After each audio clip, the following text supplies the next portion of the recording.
Welcome to Visionaries Global Media, your number one source for podcasting entertainment. Visionaries Global Media, envisioning excellence on a global scale. This is Banned from Ringside. Tonight on the Banned from Ringside podcast, we're going to wrap up the Forbidden Door, talk about the winners, the losers, all that good stuff. We're going to jump over to WWE. They got two big PLEs this weekend, Money in the Bank and Heatwave. We're going to talk about the build to that and do predictions in the 3 count. And then we're going to talk about New Japan. They finally have the G1 blocks all set, ready to roll. We're going to talk about who's winning, who's losing, and who could be a dark horse this week on the Banned from Ringside podcast. I'm doing much better this week. I mean, just sober, not semi-sober, but you know what I'm talking about. Ditch that 9 to 5. It's time to feel live. What up, Marks? Welcome to another edition of the Banned from Ringside podcast. I'm your special guest host, Jason Cornelius Bell, JCB, and let's just kick it on over to the west side. You know him, you love him. He's back ready to work. My man, 3 Beer, Zach Pullman. 3 Beer, tell me something good, baby boy. Oh man, it is Heatwave this weekend, and I am in the middle of a heat wave in Portland. It's up close to 100 degrees outside, so if there's any background noise, I apologize, but I'm sure it's shit not turning off my window unit for anybody. Look, I don't blame you for 100 degrees. I wouldn't turn that joker down either. So, obviously, you can tell it's a 2-man booth this evening. No Bill, no Vice. Bill is still celebrating for the 4th of July. He has family in town, so this is why I always say to people, you know, I call him the boss, and people are like, no, you shouldn't call him the boss. Nah, motherfucker. Guess who ain't working? Guess who is working? Boss is off while the 2 guys over here working their asses off. Vice is, doing his thing as well. But we will all reconvene next week and get together and talk about the world of wrestling on a Thursday night. Obviously, we are recording on a Friday, so this should be out later tonight, if not first thing in the morning on Saturday. So that way, I wanted to make sure that, at least from my point of view, we talked about Forbidden Door. We talked about WWE. If this was a week we could skip, I would have much rather skipped it. But it's working out where I'm off work for the week on a night job. Obviously, 2 beers done for the afternoon, getting ready for the weekend. So we found the window. So we're going to talk a little WWE, AEW, all that good stuff. But before I forget, whoa, listen to BFR. Whoa, listen to BFR all the time.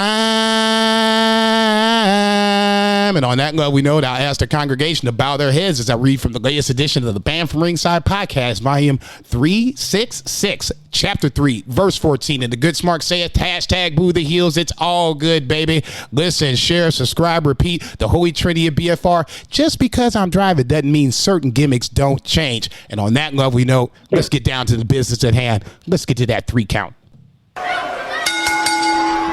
So the 1 count, obviously, I shouldn't say obviously, the 1 count would, since we're doing chronological order, and it kind of works out this way, the 1 count is going to be all things WWE leading into the weekend where they, like I said, 2 PLEs, Money in the Bank on Saturday night, which I'm all for, fucking excited, and then Sunday, NXT Heatwave. We'll talk about those in the 3 count, give the predictions, all that good stuff. But obviously, the big story coming out of WWE is RIP Paul Heyman. Paul Heyman not acknowledging Solo Sikoa as his tribal chief.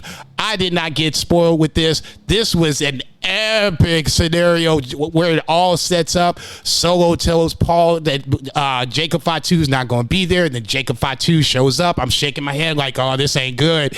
And then all of a sudden, the Bloodline, one by one, acknowledges Solo as their tribal chief. Paul Heyman's turn comes up. They bring out the leg that Roman Reigns used to wear after big matches and was, essentially labeled, given, anointed as the tribal chief at one point. Now this leg comes out for Solo Sikoa, and Paul Heyman says those magical words, I would not acknowledge you as my tribal chief. My jaw just dropped, and I'm like, oh, this is just bad news. And from that point, the destruction of Paul Heyman commenced. One Solo Sikoa spike, a dive off the top by Jacob Fatu, ending up with a Shield-esque triple power bomb through the table, finishing Paul Heyman off. He's basically led off on a gurney to end SmackDown. So I've been talking about this for a while. This is something that I thought that Bloodline 2.0 kind of needed to separate themselves from the original Bloodline. If we're going to do a second Bloodline, then all remnants of the original Bloodline had to be eliminated. I'm assuming you saw this too, Beer. What were your thoughts? Oh, yeah. This was a fantastic angle. This was a hot crowd. This was Madison Square Garden.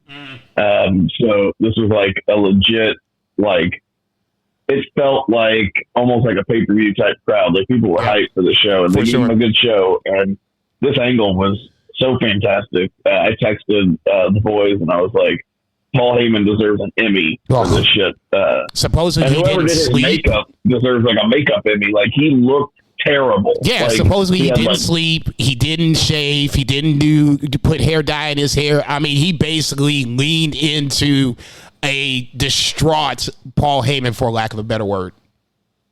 Yeah, dark circles under his eyes, just the whole shebang. And I couldn't believe, I mean, like Paul Heyman is no spring chicken, and he's also, I mean, he's more out of shape than me, which is saying something. So the fact that he took a power bomb bump through a table also, I thought that was pretty amazing. But A+ angle. Super exciting to see kind of this division between the Bloodline, because otherwise, like the Bloodline was going to turn as an NWO, and just the fact that they're all Samoan doesn't mean that there aren't too many of the motherfuckers. Mm-hmm. So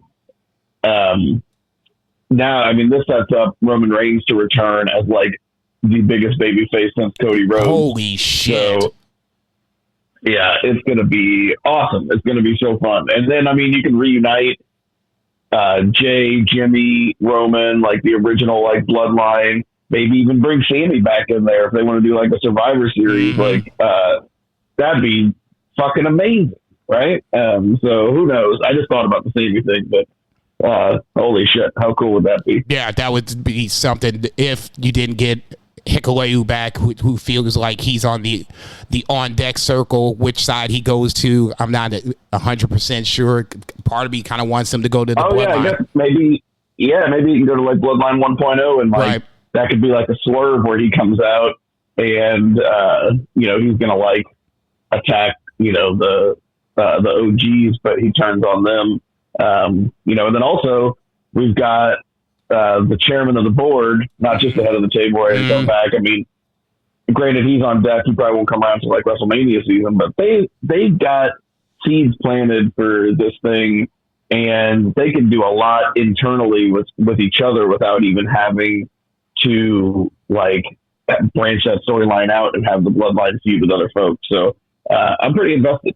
No, I'm totally down for it too, because immediately I'm like, okay, so so what's next? I'm fantasy booking in my head, and I'll be honest, as much as as Roman Reigns is being, wanted back by the fans, I don't want to see him come back anytime soon. I want this thing to drag out as long as humanly possible. And when I say that, I'm talking past SummerSlam. If we got to go to Survivor Series and Roman makes his appearance beforehand, okay, I'm down for that.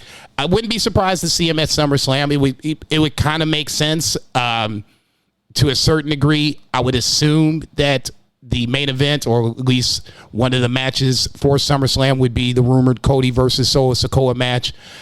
I don't see Solo going over, so I wouldn't want to see Roman come out to a fallen Solo, if that makes sense. I want, it to feel like Solo is right there on the cusp. Maybe Roman hits his music right as he's about to hit the Samoan spike or something like that. Like I said, for me, it's going to happen. I just don't want it to happen anytime soon.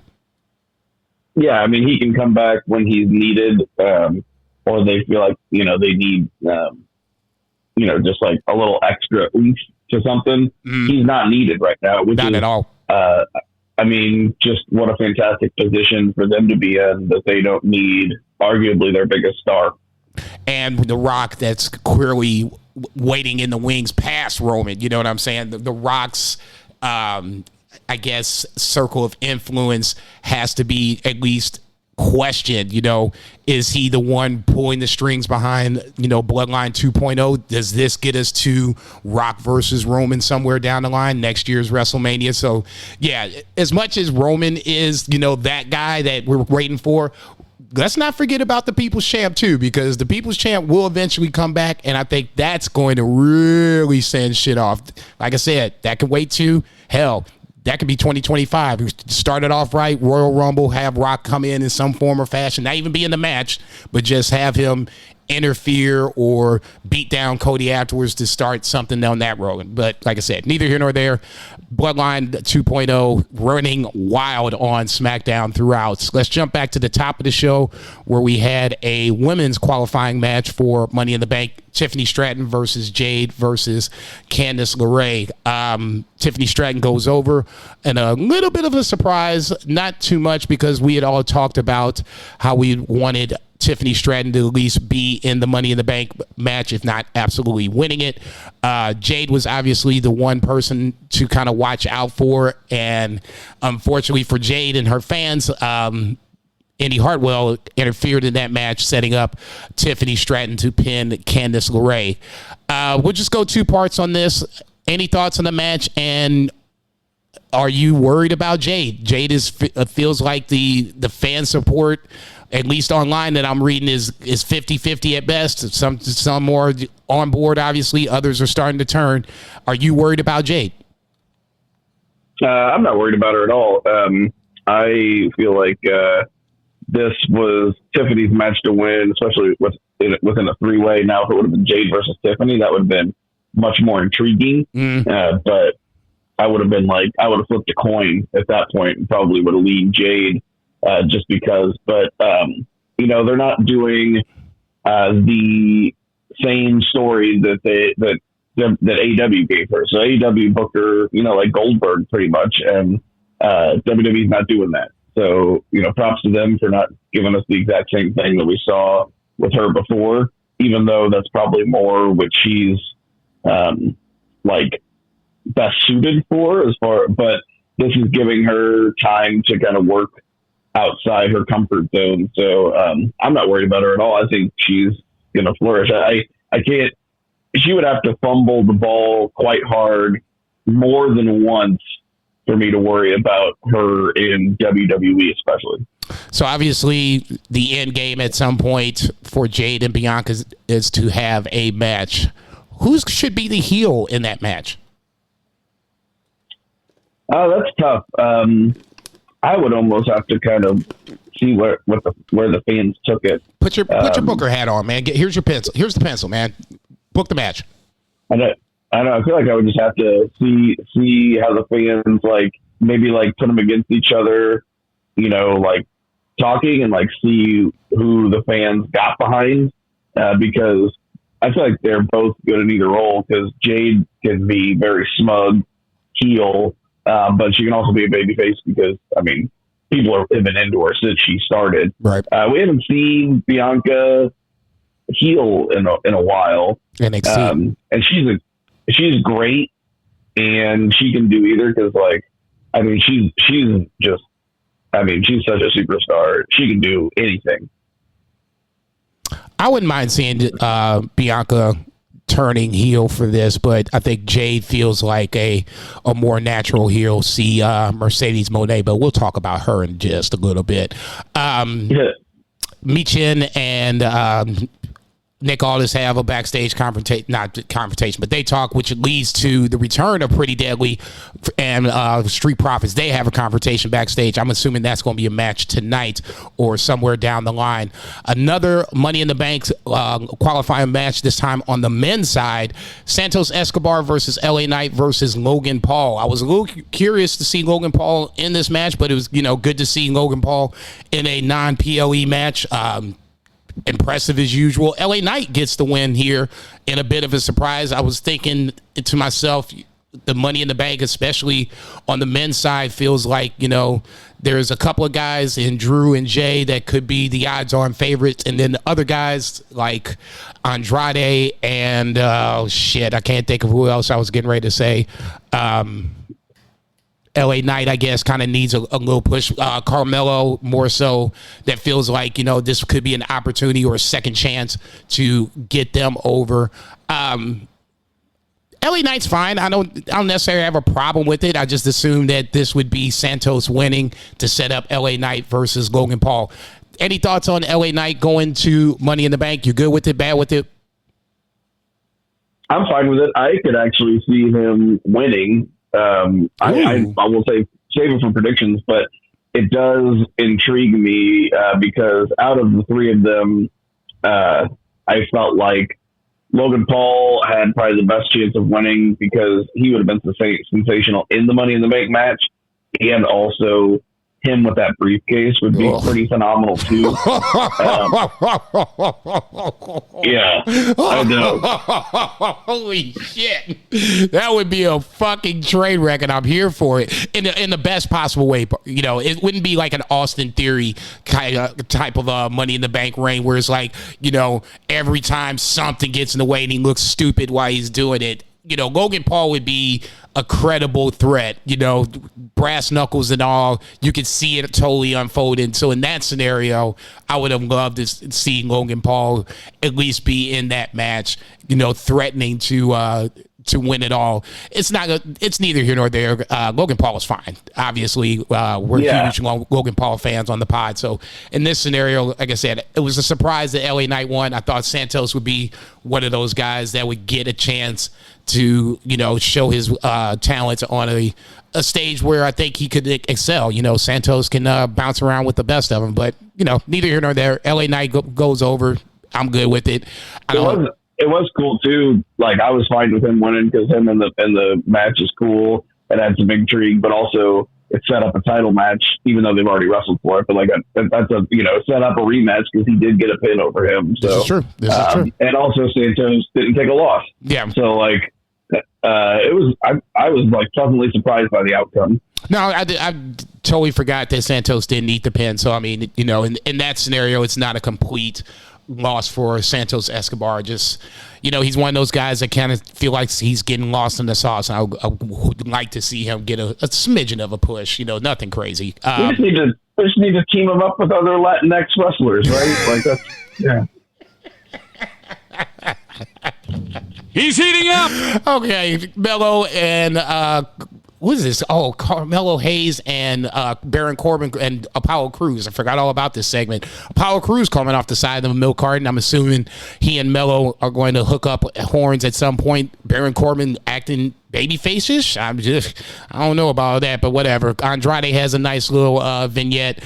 A third Money in the Bank qualifying match, second on the women's side, Naomi versus Indy Hartwell versus Blair Davenport. Jade comes out to get a receipt on Indy Hartwell, taking her out of the mix. Naomi gets the pin. She's on the way to Money in the Bank. Not a big surprise without Natty around. I think Naomi inherits the title of, the veteran presence in a ladder match. She can do her thing and make sure that everybody else kind of gets in spots where they need to be. So that's not a huge surprise. A little disappointing for Blair Davenport, but hopefully something comes up somewhere down the line. And then the really last thing we need to talk about on SmackDown, A-Town Down Under and DIY fight backstage. And just as Grayson Waller is really about to lay the wood to, I think it was Ciampa, Austin Theory stops this and drags him away. So obviously tonight is a tag title match, A-Town Down Under versus DIY. Is this DIY's time to win the titles? I would love it. I mean, what are they there for if not to?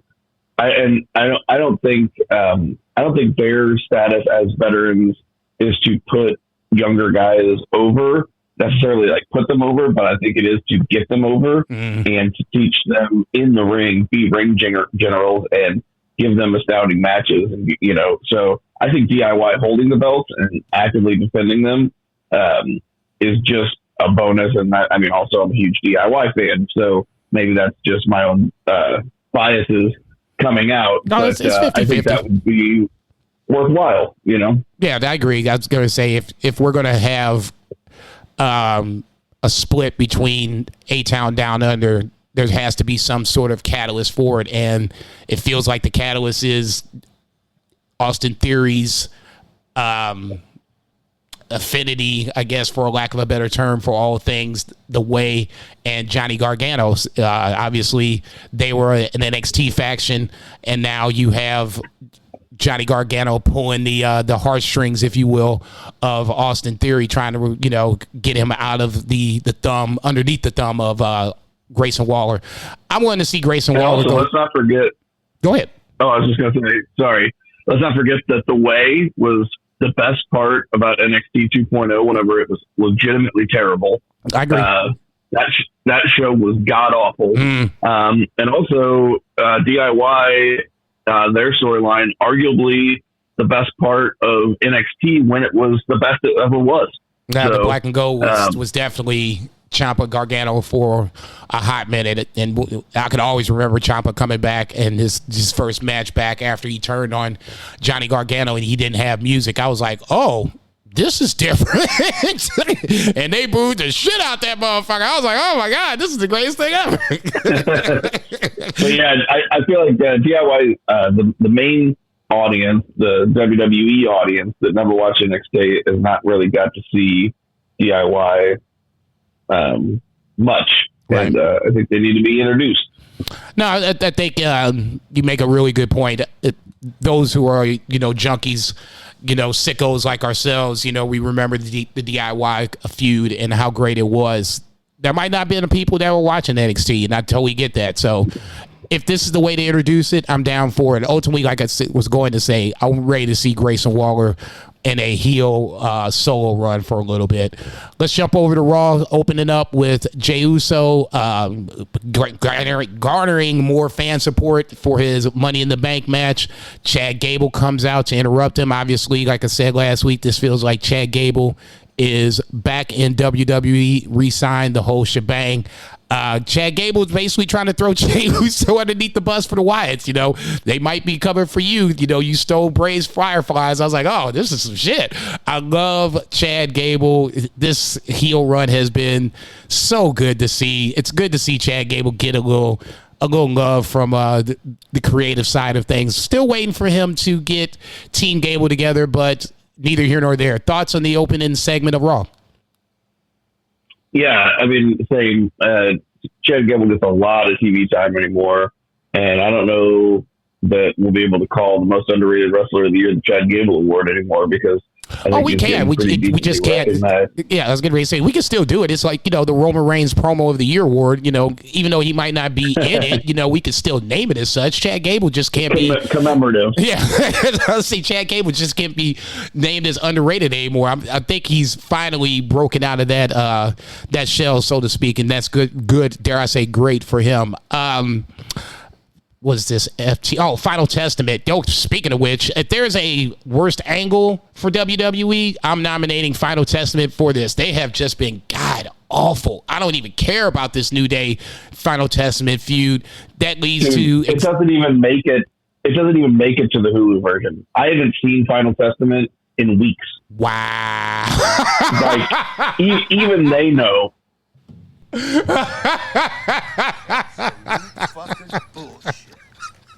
Professional bullshit. That's great. Who's like, no, we're not even going to bother with this bullshit. That's amazingly funny. Xavier Woods beats Karrion Kross, and then New Day gets beat down by AOP. They have just totally shit the bed with AOP's return. I was like, yes, okay, here we go.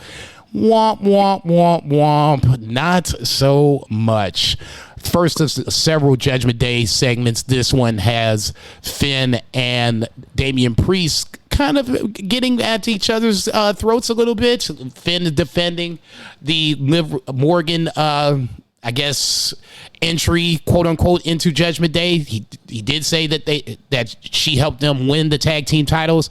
Damian Priest still loyal to Rhea, not thinking this is a great idea. We'll talk about that match, the steps for that match, the whole 9 yards here in a little bit. What I wanted to talk about is another Wyatt segment. Obviously, it starts off with another VHS tape dropped off by Sister Abigail, aka Nikki Cross, and then it goes into I would assume a second interview, second part of the interview with Bo Dallas and Uncle Howdy.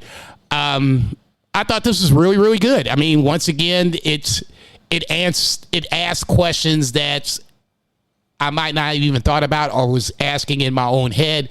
And then to me, at the end, when Bo Dallas and Uncle Howdy merged into one, now that feels like we've wrapped up this little part. We kind of reintroduced Bo Dallas to some, introduced Bo Dallas to others, Uncle Howdy, the whole 9 yards, and now we're ready to kind of move forward to the next Wyatt beatdown or angle, whatever you want to call it. What did you think about the segment of Bo Dallas interviewing, or Uncle Howdy interviewing Bo Dallas?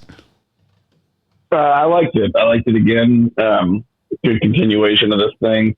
Are they calling him Bo Dallas? I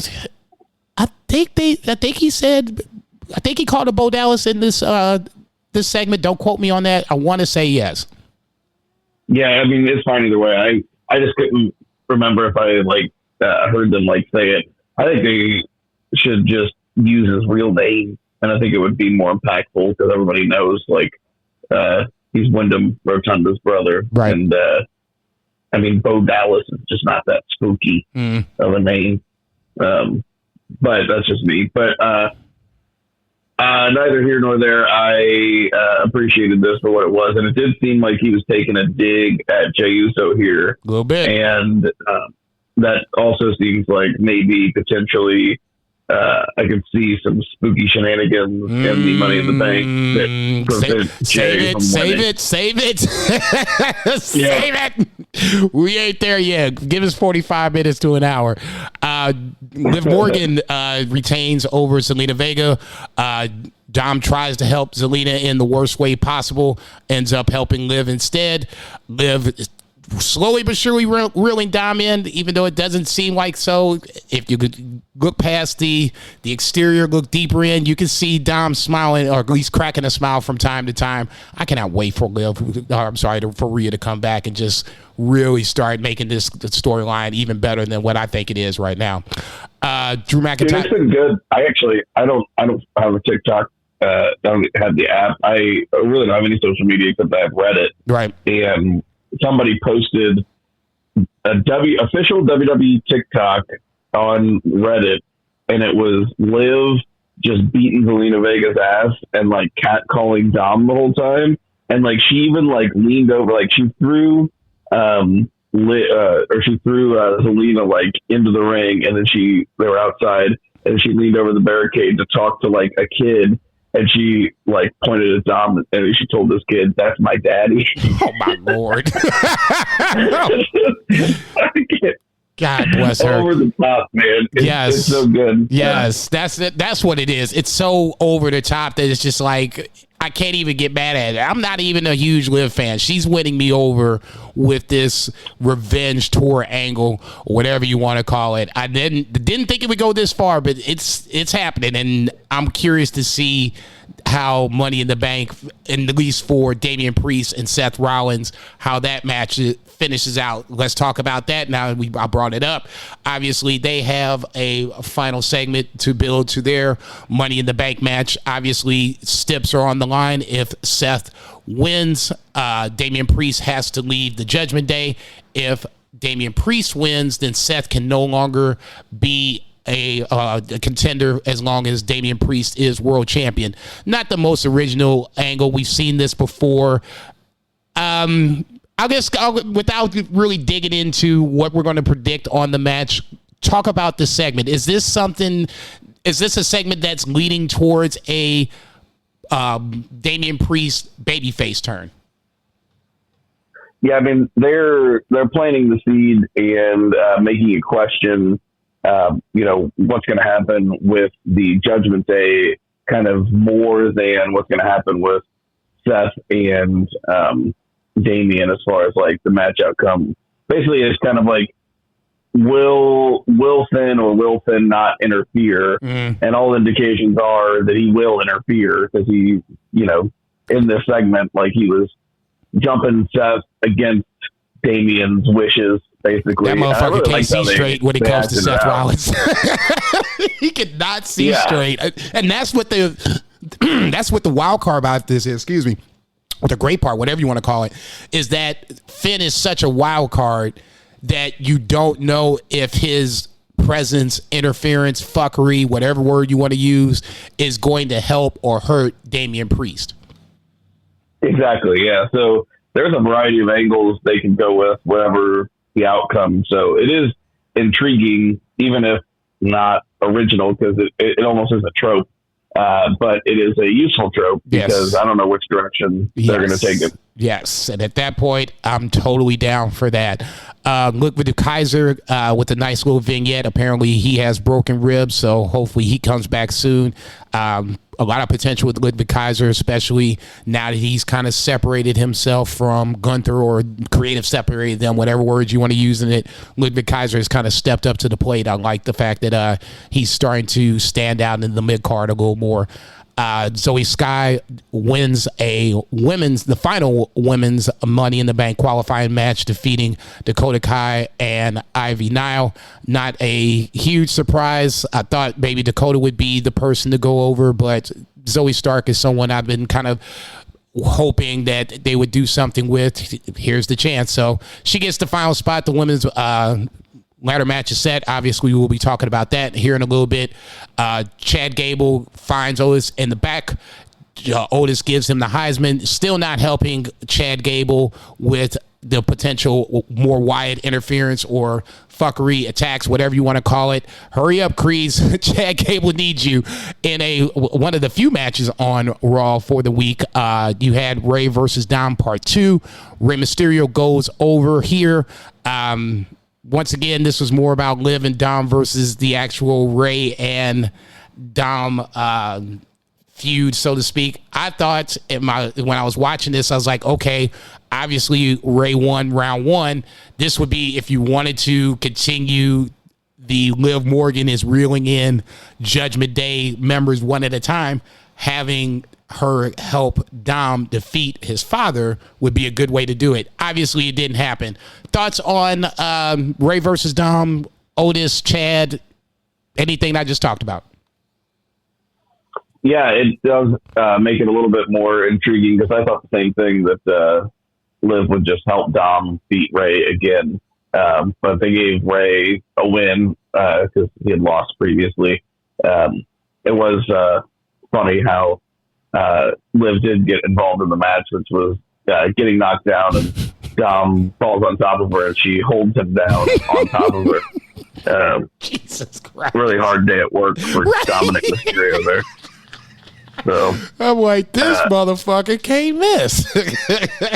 No.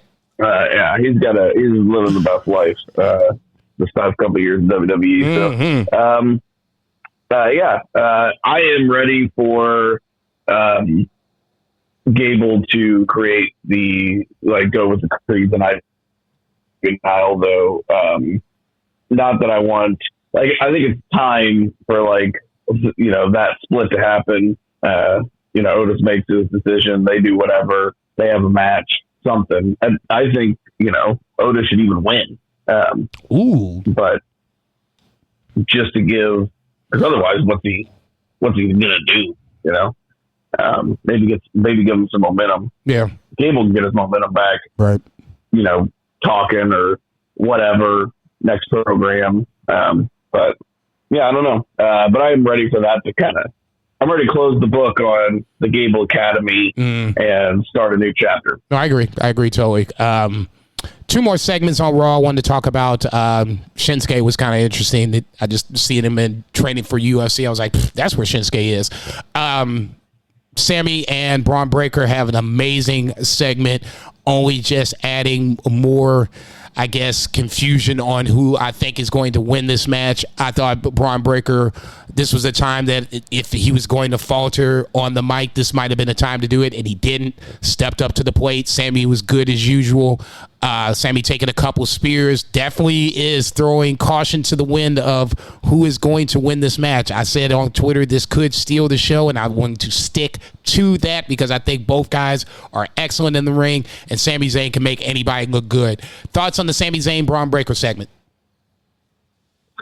Yeah, it was good. You know, Sami addressed the elephant in the room, which is everybody thinks Braun Breaker is going to run over me, and he also was able to outsmart him a little bit and leapfrog him when he went to give him that spear and send him into the steps. So I thought it was a good way of kind of making babyface stay strong, like an underdog babyface be strong and also not look dumb. I'm very intrigued by the outcome of this. We'll talk about predictions shortly, though. No doubt, no doubt. Main event time on Raw, the last of the qualifying matches on the men's side. Sheamus versus Drew McIntyre versus Ilya Dragunov. I knew this was going to be a banger. You know, it was going to slap, whatever words you want to use in the sentence. This exceeded my expectations. Jesus Christ, there was just so much going on at so many different points where it felt like cameras couldn't keep up with all the action that was going on in different spots in and outside of the ring. I thought Ilya Dragunov, this was a good showing for him. He's one that, you know, is small in stature, but he was definitely striking blows just as stiff, just as hard as Sheamus or Drew McIntyre. Obviously, Drew McIntyre gets the dub. He's on the way to Money in the Bank. Not a problem with that. It adds another layer of intrigue of, is CM Punk going to, you know, interfere? If so, when and where? That to me is more of the reason why I have no problem with Drew McIntyre winning, and curiously to hear that fans are cheering for Drew McIntyre. Good to see that the heel as he can be is making sense and people understand that. That's good fucking storytelling. Any thoughts on the main event? Yeah, really good match, and made me really want to see a four-way between Dragunov, McIntyre, Sheamus, and Walter. Just throw them all together in a ring and have a nice slapping meat. That would be like match of the night on any show, pretty much. God, I know I don't ask for much. I mean, you don't throw me a lot of bones. You threw me Danielson and Ospreay, but that was my own fault. I fucked that up. But if there's a way that you can make that fatal four-way happen that Zach was talking about, appreciate you, bro. No, that would be absolutely amazing.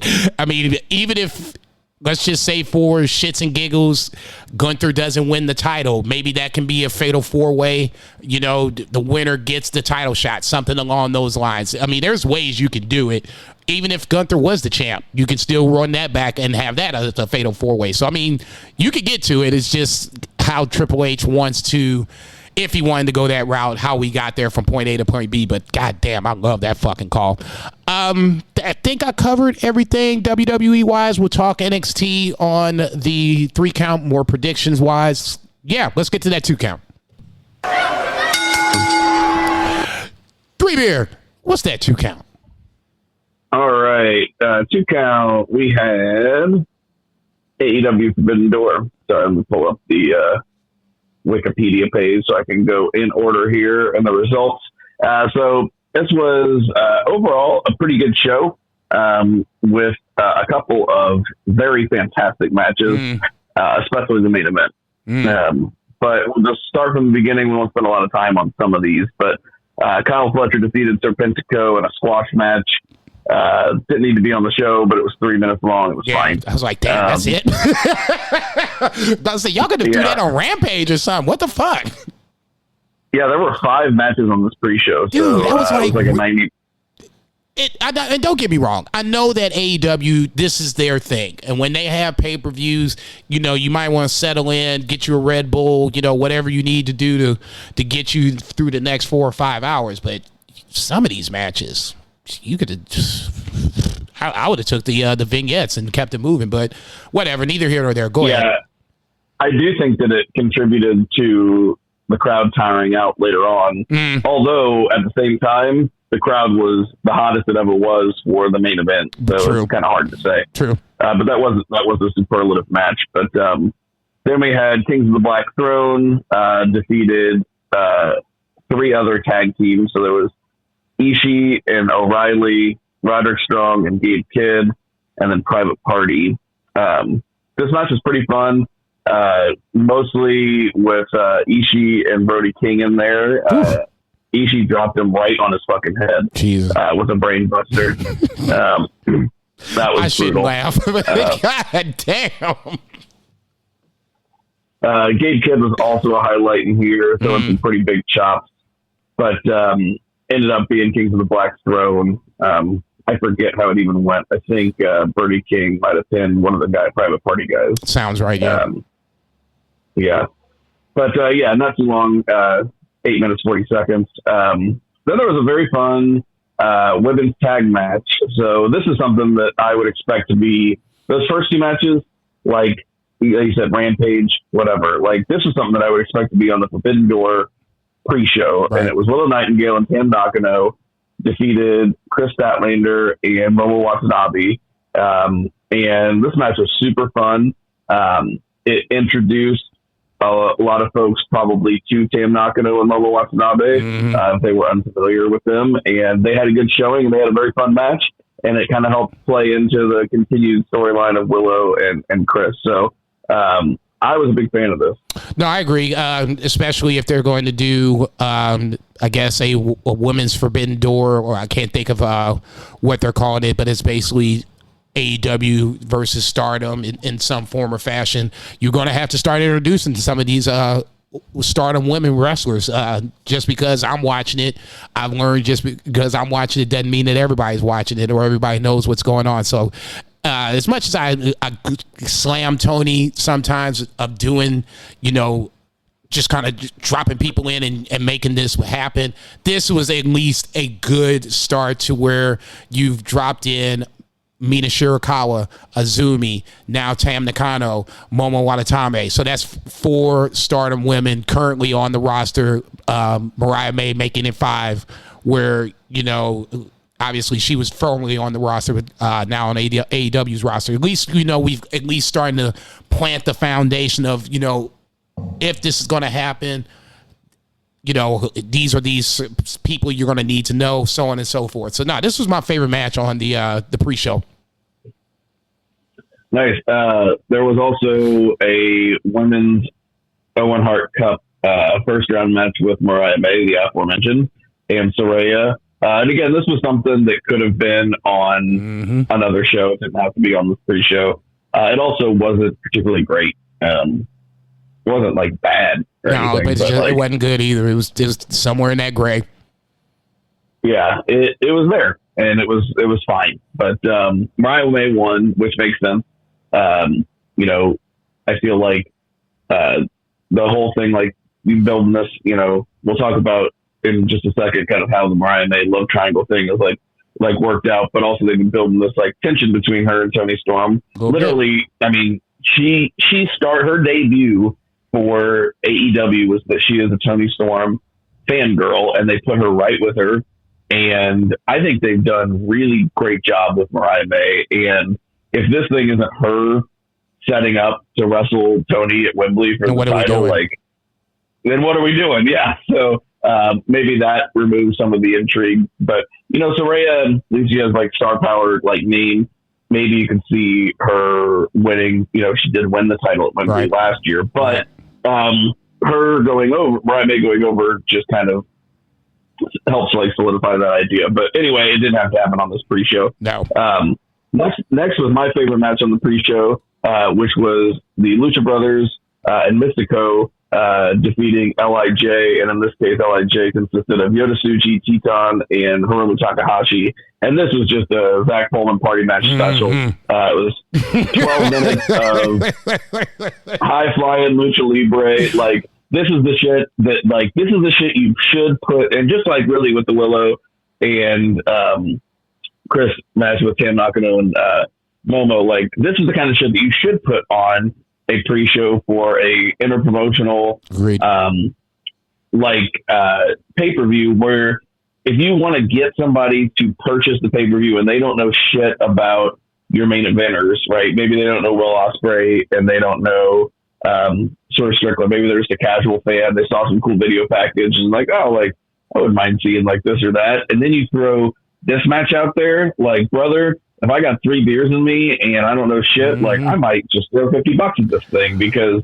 this was awesome. No, I agree with that. And obviously we saw it later on Forbidden Door. It's not going to be, Wrestle Kingdom, but Wrestle Dynasty is going to be the new name of Wrestle Kingdom in 2025. Essentially, it's for those who don't know, that don't watch New Japan. Wrestle Kingdom is New Japan's biggest show. It's the same date every year, January 4. But obviously this year, or I shouldn't say this year, but the next edition of Wrestle Kingdom has already been named Wrestle Dynasty, and it seems like it's going to be another multi-promotional event. So that being said, kind of like what you were just talking about, there's going to be guys, LIJ is going to be a part of that show in some form or fashion, whether it's Naito, Hiromu, Tsuji, whatever the case may be, Shingo, they're going to be a part of it. So it's best to start, getting the fans knowing who they are now. So that way, hopefully they can get invested in it. Obviously you would want them to follow over in New Japan and subscribe. But if they don't do that, the long-term, go on the AEW side is that for have them pay for the pay-per-view January 4, and however they're going to do that. That's going to be interesting to see how they're going to do that. Is that going to be on the New Japan side where you're going to have to pay for the subscription, or is this going to be a flat out pay-per-view where you can just buy it as you want? I'm curious to see how that plays out. Yeah, I wonder because New Japan does do both, but they tend to, their pay-per-views they make you pay for generally, haven't they been like in other countries, but then whenever they wrestle in Japan, it's usually included in the subscription. Like if they do like, those shows in Chicago or LA, right. They'll be like pay-per-view, right. But like New Year's Dash and stuff was always just included, but this is different because it's interpromotional. So yeah, and I'm curious to see how that's going to be included. It better be shit. I mean, goddamn, I'm hard on whatever it is, $12 now, whatever. I don't know. I'll say it's not enough to break on anybody, but damn it, I want what I want. Yeah, no shit. But then we got really into the meat and potatoes, which was the main show, which was itself still like 4 hours long. So MJF opened by beating Hechicero. It was 10 minutes. MJF got a huge reaction. I think he had a good match with Hechicero, and it only suffered because there isn't a single person in that building or watching on television that thought Hechicero could possibly win. Yeah. But otherwise, it was very well technically wrestled, and it was a really good match. But it just suffered for that reason. In a vacuum, if you didn't know any of the build leading up to it, and you just watched this match, this was a good match. But like you said, it suffered a lot because you knew who was going to win. It opened the show with this match, so I'm just like, okay, whatever, motherfucker. MJF gets to go on at first. So in my head, I was like, maybe this is something that we'll see him pop up on the back end, because obviously he and Will Ospreay had some tension the week before, or I guess that Wednesday before, and maybe I was like, in my head, I was like, maybe he comes back and, fucks over Will in the main event. So I was like, okay, I'm going to let this shit slide. It's not the worst thing that's happened, but like you said, very predictable. Match was good, but just very, very predictable who was going to go over. Yeah. Then we had the Elite, which is Matthew and Nicholas Jackson and Kazuchika Okada. And they wrestled the Acclaimed and Hiroshi Tanahashi. This match was interesting. So it started out with a really excellent rap, one of Caster's better raps. I was like, okay. He claimed that, claiming Okada, the Bucks had ruined Okada's career and a few other things, which I will mention here. This was great because So the crowd was decently into the match. They popped pretty big for Okada versus Tanahashi. It was the classic rivalry. And they kind of played that up. But even still, the stuff that Okada and Tanahashi gave us was nothing compared to what their rivalry has given us. Tanahashi just can't go like that anymore. And also Okada is just not going like that in AEW. At the end of this match, whenever they're celebrating after Okada pins Tanahashi with a Rainmaker and they scoot out of there because Daddy Ass makes the save because he's going to give him another one. Right. They're kind of celebrating and taunting at the end of the ramp. Okada hasn't even broken a fucking sweat. They wrestled for 13 minutes and Okada is dry. Right. This dude gives talk to me when you hit the 30-minute mark. Yeah. Wake me up. But I'm just saying, yeah, he's got great conditioning, but he gives 20-30% in all these matches, and he's still he's just that good of a wrestler, and he's that methodical, and he's doing a lot more kind of crowd work. It's just like we talked about before, they're kind of introducing a different Okada to us, but I feel like the American audience is in for a treat. When he opens up, maybe they're waiting for Kenny to come back, and then that'll be the big thing. Granted, he had a great match against Pac at Dynasty. That was phenomenal. No doubt. But we really, even then, that was a pretty methodical match because that's his style. Yeah, it is interesting. Is Okada gonna be AEW's Nakamura? Oh, don't say that. Where he's not going to win the title? Yeah, I mean, well, not maybe, but I'm just saying, does he approach it where he's I put in my time, I was number one, and I beat my body to shit, and I gave everything to the company, and I'm gonna take my big paycheck, and I'm gonna live in America, and just take my big paycheck and do whatever. I just wonder what his mentality is, and I'm fine with it either way. But I would like for him to do more eventually. I'm not in a rush for it, but I just really hope that it doesn't go that direction. I think he'll be better booked than Nakamura was, just because Hunter booked Nakamura really well in NXT, but then Vince didn't know what to do with him. Right. They put him against Styles, and that was the most they ever did for us, really. So Jesus Christ, that was fucking Vince. I'll never forgive him for that. And that and Booker T losing at WrestleMania to Triple H, I refuse. I'll just say this: the Continental title, whatever we're calling it, Continental Classic Championship, it just seems like it's beneath Okada. At some point, I just expect him to challenge, at the bare minimum, to challenge for the AEW Championship. It might not even happen this year, and that's okay. I'm having fun watching heel Okada, so that's entertaining me. But at some point, and this is just me, he's got to challenge for the title. The title. Not this is fine. But at some point, he absolutely should. Yeah, for sure. Otherwise, then once again, what are we doing? And I think that they should merge the international and the continental belt. I agree. And you can call it the continental belt if you want to keep it the thing where the G, it's like the G1 where the champ has to enter into the tournament and defend it. Call it the continental, that's fine. But I even like the look of the international title better. But they're basically the same belt. Thing. They're on the same level. Yep. Yeah. It's like if there was a brand split, then sure, have two of them. It's like the Intercontinental in the U.S. or whatever, but there's no need for those at all. Couldn't agree more. All right. Then we had second best match of the night, in my opinion, which was Bryan Danielson beating Shingo Takagi in the Owen Hart Cup tournament first round match. This match was awesome. They gave him 20 minutes. This is everything that I wanted it to be. Bryan Danielson. I feel like his selling was so good in this match. He doesn't just sell a single body part. There's times when Bryan Danielson's selling his entire central nervous system. He's just about to I don't know.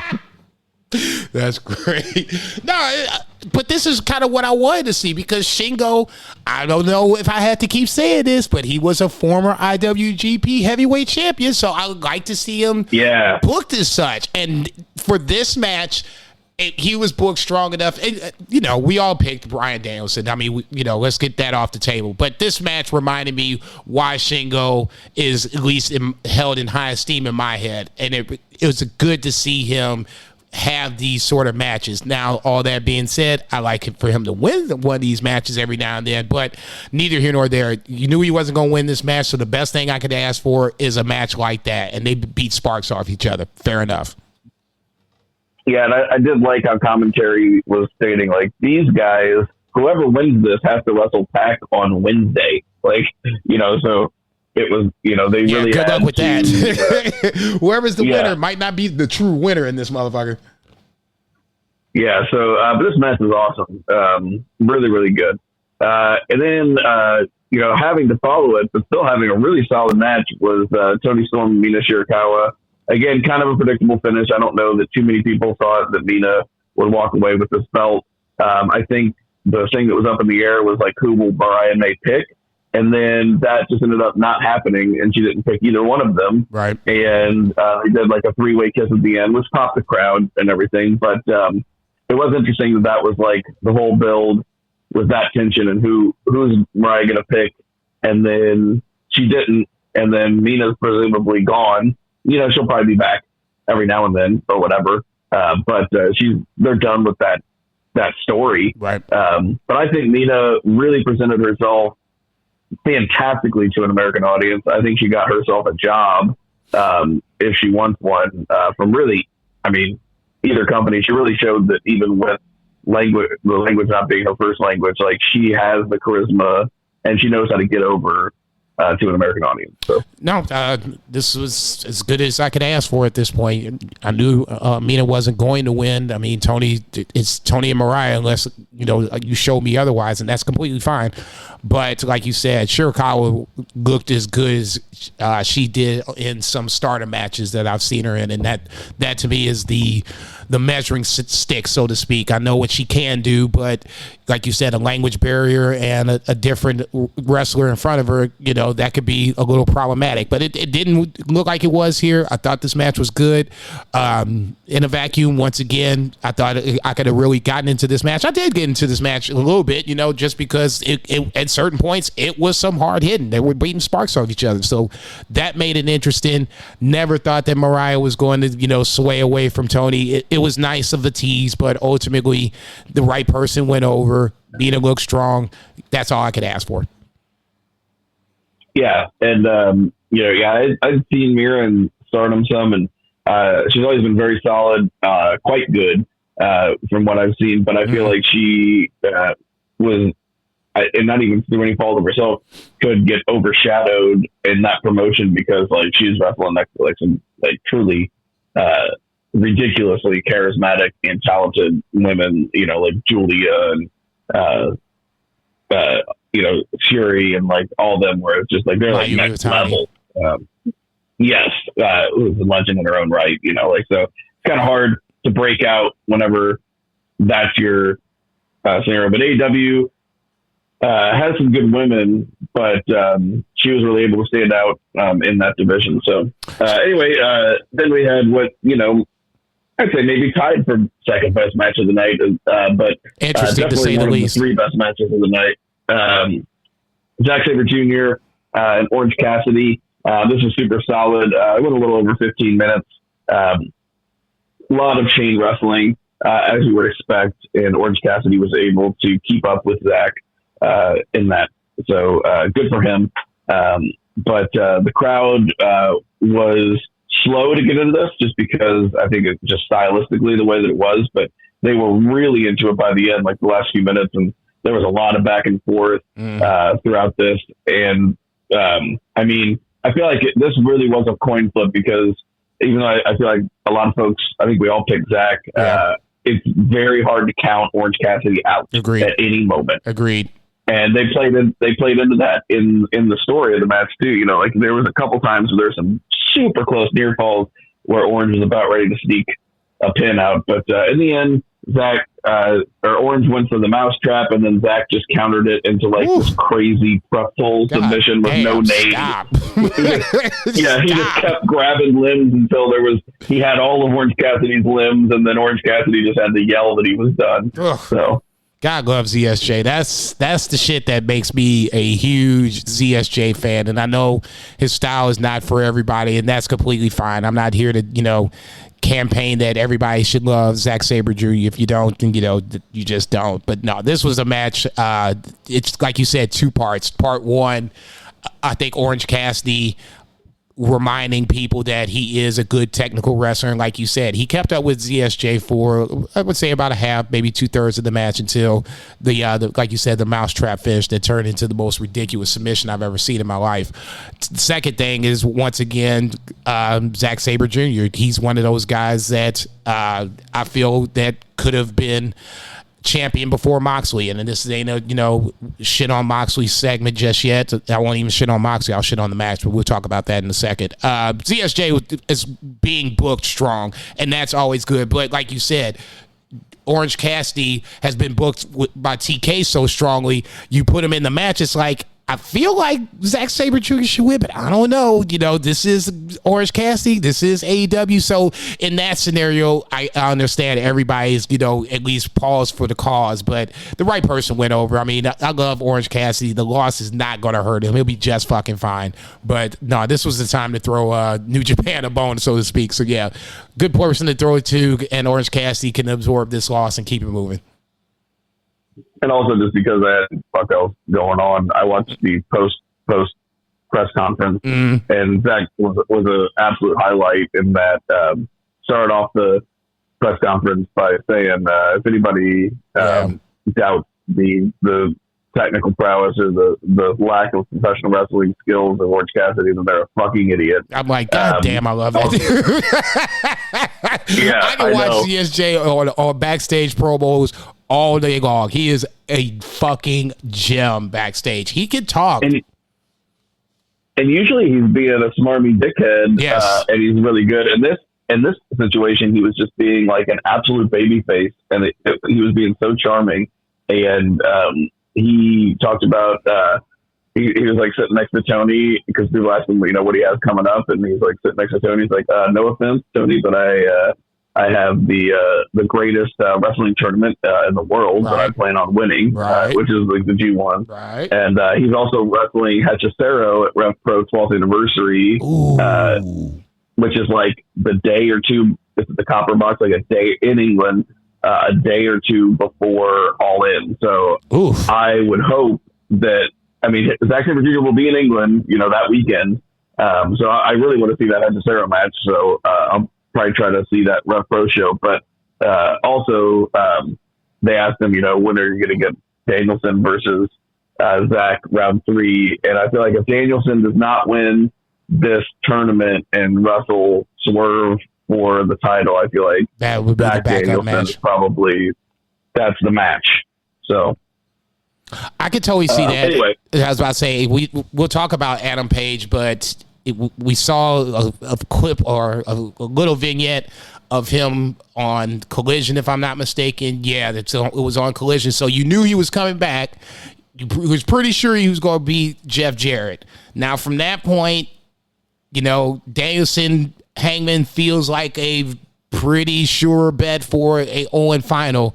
You can go either way. I wouldn't be mad about it. I think for me personally, Danielson beating or losing to Swerve does Swerve more than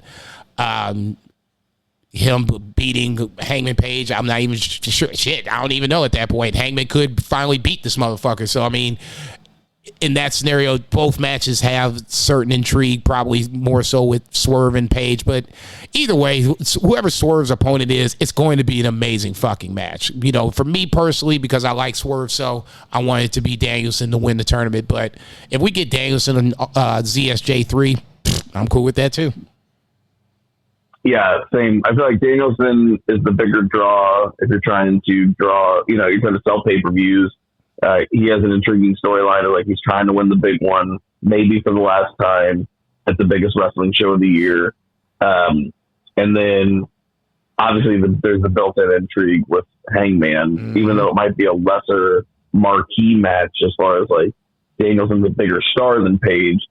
Page is a former champion. He in one of the greatest runs that AEW's had, and also has that built-in rivalry with Swerve, and he hasn't beat Swerve because of it. So, yeah, I'm down with either. They're both intriguing. I don't know, and this is getting off subject, but we can just not talk about it with Dynamite. I don't know if Page is, he definitely seems like he's a heel, so it's not like he would, the roles would then be reversed, because Swerve would be the babyface here, and Page would be the heel in this case. So, pretty interesting. No, for sure. Page is a heel. I'm down for. I would love to see that. Let's see. Then we had a match that also, well, part of it I really enjoyed, but this could have been on Collision and would have been fine. Yep. But Samoa Joe, Hook, and Shibata, they beat the Learning Tree, which it was Jericho and Big Bill, and then Jeff Cobb was the third person, because Brian Keith was out with a supposedly shoot injury, but as we learned on Wednesday, it was a kayfabe injury. And surprise, niggas! I'm like, son of a bitch. Yeah. But the highlight of this match was Jeff Cobb facing off with Samoa Joe. So yes. I feel like in that case, like we should have gotten we should get a singles match out of this, and that would be awesome. Maybe on January 5th, like that would be something pretty fun for that crossover show. I don't know how much Joe has wrestled in Japan, if any, really, like, and then, but in this match, it was a Hook that beat Jericho. Yes. A Hook that pinned Jericho. So, like, that sets up a potential rematch for the FTW title, which is kind of annoying. I mean, because, like, are we going to just, you're going to have Hook win the FTW belt? Like, maybe if, like, Hook is like, I'm going to win that FTW belt and I'm going to retire it and, like, just move on from it. Yeah, that's just, I'd say. I don't know. No, we're just at that point where now, going back to Hook and Jericho, it makes storyline sense because obviously Hook pinned Jericho, but what more can we do at this point? I mean, okay, so say Hook wins the title back. Now what? It's not really helping Hook per se, like TK or Jericho might think it is. I mean, if Chris Jericho wins it back, you're kind of hurting Hook. So, I mean, at a certain point, I'm with you, man. I mean, it's not even, I don't like the Learning Tree, which obviously I'm not a huge fan of. But, I mean, this is not doing anything for anybody. To me, like you said, the biggest thing was watching Jeff Cobb and Samoa Joe wrestle. I was like, man, fuck, this should have been a match. Shit, put the TV title on the line. Or once again, why can't Jeff Cobb get a push in New Japan? But that's a different story for a different time. Like you said, there was good and bad. To me, it was more bad than good. Joe and Jeff Cobb, to me, was the big bright shining. Yeah, let's try this again. The big, bright, shining spot of the whole match. From that point, I could have seen this on Dynamite and wouldn't have blinked. Yeah. Then we had the ladder match for the vacant AEW TNT Championship. So this match was fucking crazy. Just as you would expect, total spot fest. So it was Jack Perry, Konosuke Takeshita, Mark Briscoe, Dante Martin, Leo Rush, El Phantasmo. Apparently Leo Rush was the only guy that got injured in this match, which is very surprising, but there was a lot going on. One thing I loved about this is, like, about halfway through, the crowd was just like, fuck it, we want Takeshita to win. Yeah, it was like all of a sudden they got behind him. I was like, what? He did that Blue Thunder Bomb and through the table. I was like, oh, how is Tony not giving him a title? You got 20,000 of them. Pick one. Give it to him. Oh, watching Takeshita wrestle that match and the other matches under AEW is just frustrating. I mean, he's so good. and he should be he should be international champion. I love Will Ospreay, but I mean, god damn, come on. You don't even really need a title. You Will fucking Ospreay. You walk in the door and you got a 5-star match from Meltzer happening right there.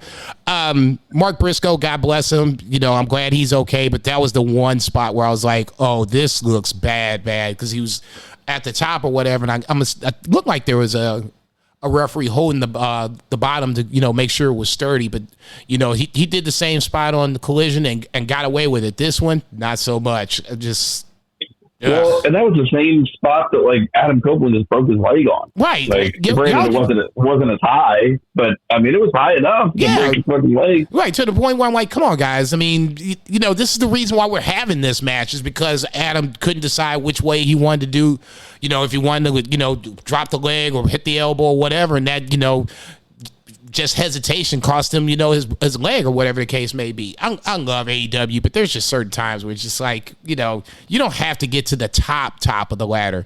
2 rungs, on the other side and then jump off where you can still do the same thing and do it safely. I'm down for that. But Jack Perry winning, not a big surprise. We all picked that. I think we all picked that.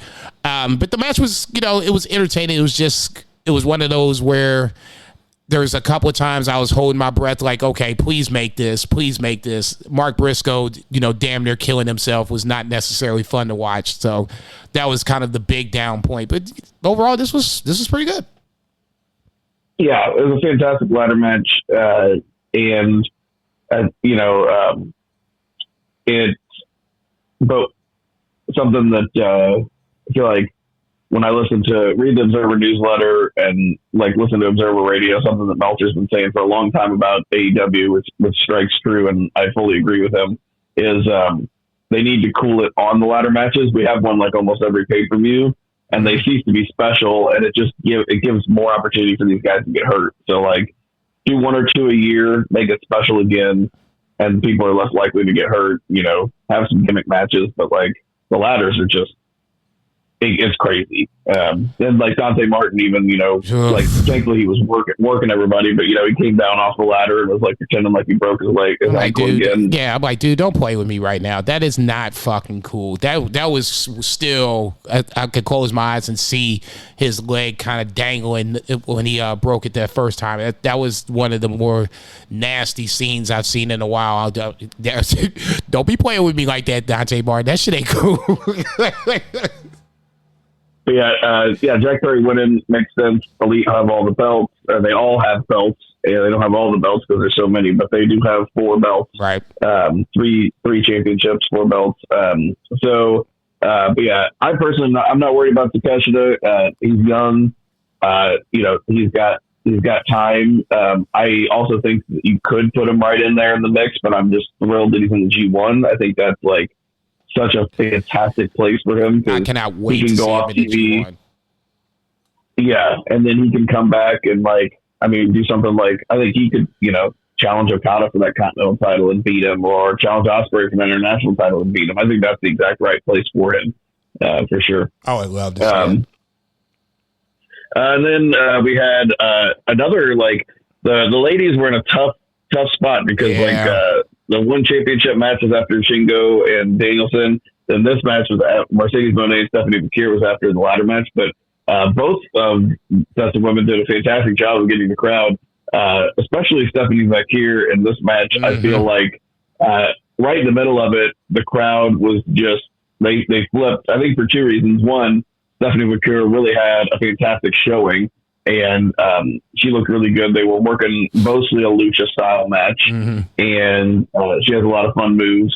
And then also Mercedes turned up the heelness, and I think they put on the screen something about Mercedes liking the Celtics because she's from Boston, and then they were in New York, so then the crowd started chanting "Fuck the Celtics," and Mercedes played into it. So pretty halfway through the match, the crowd was very much on Stephanie's side here, but. Didn't matter. She ended up losing by submission, but this was a match that I think overachieved. It got Stephanie McKeer over again to American audience. We had another match, just like the other one, where we had a challenger from another promotion, maybe not as familiar to a lot of fans, definitely not as familiar as Mercedes Moné, but who got over in a loss. Oh, I agree. Stephanie Vaquer, I've been championing her for, quite some time to have some sort of a significant run with the New Japan Strong Women's title, and obviously that didn't happen. But this was good. It was a little bumpy towards the end. I'm not sure, if this was the language barrier or they missed a move, they were going too fast, going too slow, whatever the case may be. The finish wasn't exactly as clean as I'd hoped. But I had pretty high expectations for this match. I thought they were achieved. It was really weird, but fun to see the crowd flip on Mercedes. I think she's a natural heel, kind of like Jade. I don't think there's ever a reason to have Mercedes ever as a baby face, especially even when she came in. You can have heels make their entrance and still be a top superstar, but neither here nor there. I think if we weren't there now when Britt Baker came out, we are definitely there now. And the promo on Wednesday night, to me, it is Mercedes is now a heel. Britt Baker is now the baby face, and we can move those two up to Wembley and have them have a match for the TNT title or the TBS title. I'm sorry. Yeah, for sure. Yeah. I mean, Britt came out after Mercedes won, her music hit. She's like the big return, like on the pay-per-view. The crowd was super into her. It was very cool. She was shredded. She looked like she'd been doing sit-ups the whole time she was gone. Pretty much. But she, in her promo on Wednesday, described why she had been out. And so very understanding why she had been out for so long. So basically she had mini stroke. She had like a couple herniated discs, a torn labrum. And she's like, that wasn't enough. She was still going to stick around.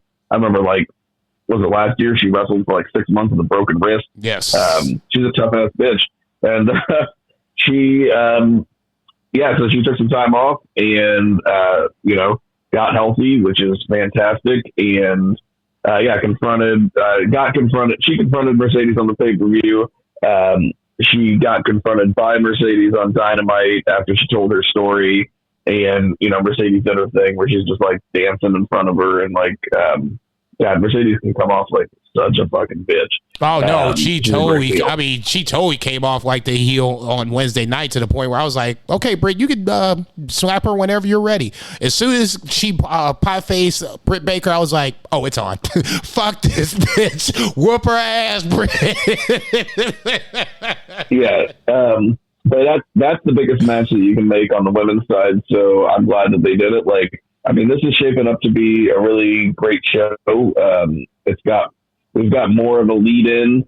I feel like last year they sold a ton of tickets very early because it was just an historic event and people were like, we're going to go see AEW at Wembley Stadium. Right. This year they sold a shitload of tickets, but they're like, okay, we have to build an excellent card because we need to fill this building up again. So right. They're doing it. They're on their way to doing it. So I'm really looking forward towards Britt and Mercedes, the promo battles, and then the eventual match itself. That's the biggest, not just the biggest match AEW can make on the women's side. I feel like that's the biggest women's match you can make in an American promotion. There's nothing that WWE could really do that would feel that big. Nothing with Charlotte?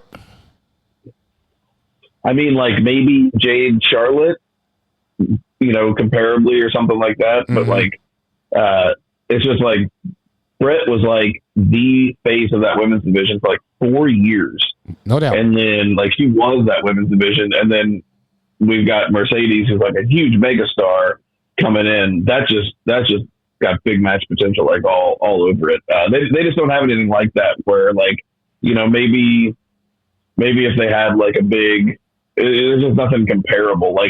Maybe if Britt left AEW and went to WWE and wrestled something like that, because it's just with the crossover thing, it just feels bigger because you didn't never think that you might even be able to see it. I totally hear you. I like that Britt Baker's back. I've been wishing that she came back. Where the fuck is Britt Baker? Her promo on Wednesday night it answered all those questions. It made me empathize for her. So it was a nice babyface move. Mercedes winning on Sunday night, not a huge surprise, but like I said, the match I thought was one of the better matches of the night, minus the finish. I'm looking forward towards Britt and Mercedes. I really am. I didn't know how much I missed Britt until she came out on Sunday night. I was like, oh, now we just need to get Jamie Hayter back, and we're back to business. Yep. And then we had Tetsuya Naito and Jon Moxley in an underwhelming IWGP World Heavyweight Championship match.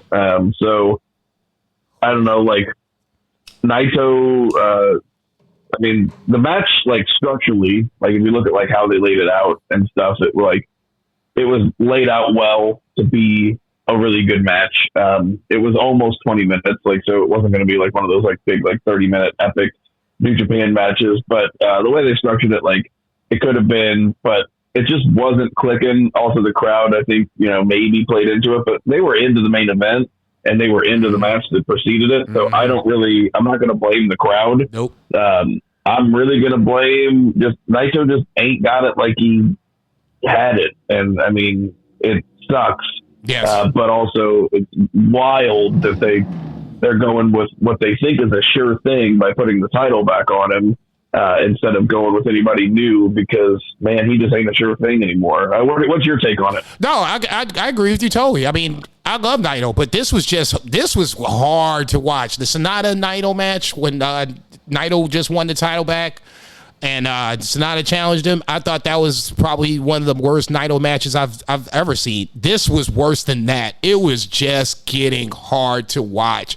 Watching Naito struggle like that. I mean, it really, and then he won. And then I was like, okay, see, you know what? That's some bullshit. The fact that you even had this man winning and he looked subpar at best throughout this match. That just really made me question why we even did this in the first place. Moxley winning, if he'd have won that match, I wouldn't have been mad because Naito looked that bad. I won't stay over the hill, but he's damn sure on the top of that motherfucker for sure. Okay? Now you get somebody with Moxley that could be putting guys over. You're not doing that. It was a hard pill to swallow, man. Just not a fan. Yeah, it's rough.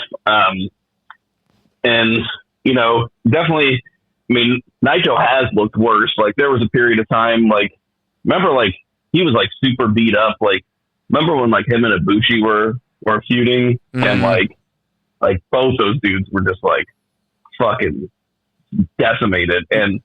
But he wasn't far off from that here. And it just, I don't think he's our most popular wrestler. And he sells the most merch, but, like, I don't think he can carry that company. Like they need a spark of fresh air. Amen. And I'm not sure where Zack Sabre Jr., like I said, that's the guy that I kind of been championing for. It would make total sense, at least in my head, because Naito and ZSJ have, a rivalry that goes back to ZSJ injuring Naito in a G1. I think it was like 3 or 4 years ago. I don't know. I'm just so disappointed with New Japan. Just the booking just doesn't make fucking sense at all. It's so disappointing. So yeah. I don't know. Worst match of the night. I have no problem saying it, even though it has my man involved in it. It's not Moxley's fault on this one. If he was getting frustrated, I think I was seeing it, especially towards the end. But there was really nothing he could do. This was on Naito. It's just getting to the point where he's not a viable world heavyweight champion at this point, period. Yeah. Yeah, I mean, they teased a Billy Gunn, Kazuchika Okada match, and this was still my least favorite part of the night. There you go. So. Okay. I'm like, Billy Gunn, if you don't sit your dumb ass down someplace. But then we had legitimately an amazing main event. I mean, this match was everything. This was like, it was one of the best main events that AEW's done. I think they've been around for 5 years. Like, this is up there, like, as one of the best main events on any pay-per-views they've done. It was phenomenal. Like, both of these guys are so talented. The crowd was into it before they even touched. Swerve came out with Jim Jones. Ospreay came out to like a Hayabusa kind of tribute, and he had like some Hayabusa like gear. Apparently his grandma had just died. Like Ospreay's crying in the ring because his grandma just died. He had his grandma's name like written on his wrist or something. Like, and then he just went out and just these guys had an amazing match. I mean, just the stuff that they were thinking of, and like they're both so good that they can do anything that they put their mind to. So like we had like an Olympic slam off the top. We had like, I can just imagine them in the back, and Ospreay's like, all right, bro, like I go to hit you with the horse cutter, right? But wait, you come out of midair and you hit me with the Swerve stomp while I'm in midair, and then Swerve's just like, I got you, and like who can pull that off? Those two. They did it. I'm like, what the fuck is going on? I'm like, this shit is ridiculous. So good. Go ahead. I'm sorry.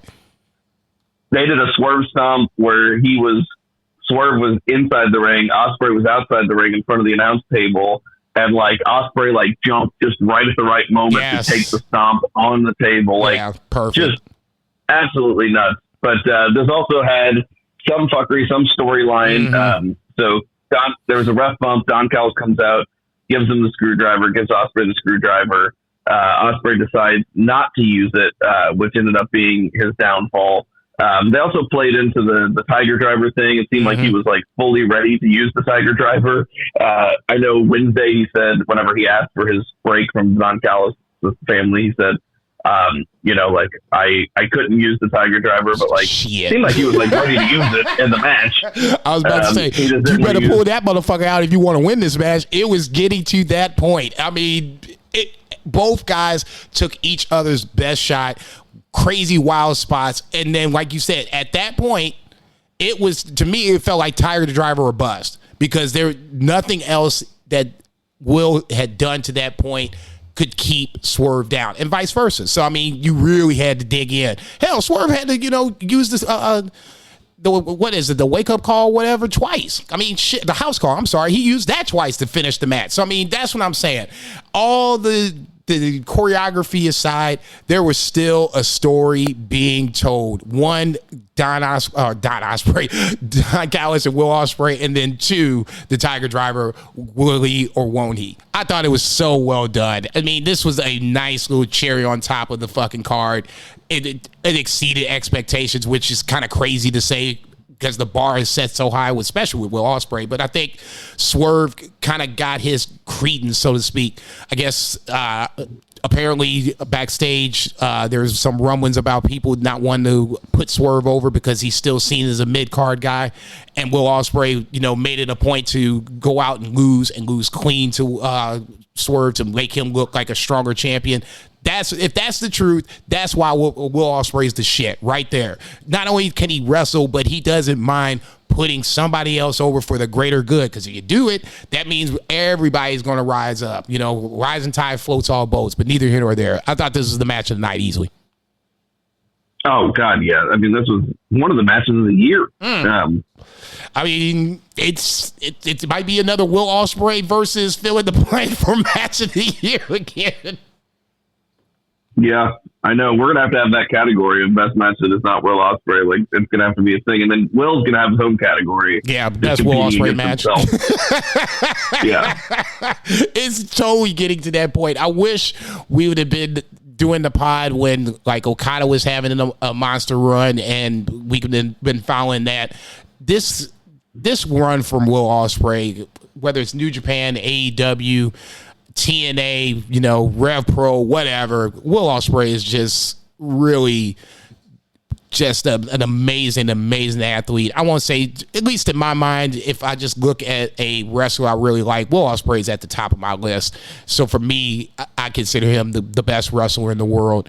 Other people will disagree, totally understand that. But for me, for my money, you know, one of my biggest wrestling regrets was not being there when Kane was introduced into WWE.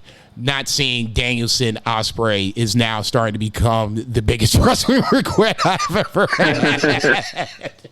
Yeah, Hell in a Cell, like Bad Blood. Yeah. I was going to say that was a 5-star cage match before the introduction too. That was a legit. I know that's great. Yeah, and I was just like, why didn't I get? I literally had the tickets in my hand. I was like, no, I'm going to go, idiots. So yeah, Will Ospreay is just an amazing fucking wrestler, and I can't wait to see how we get to Will Ospreay MJF, because obviously we could talk about it a little bit.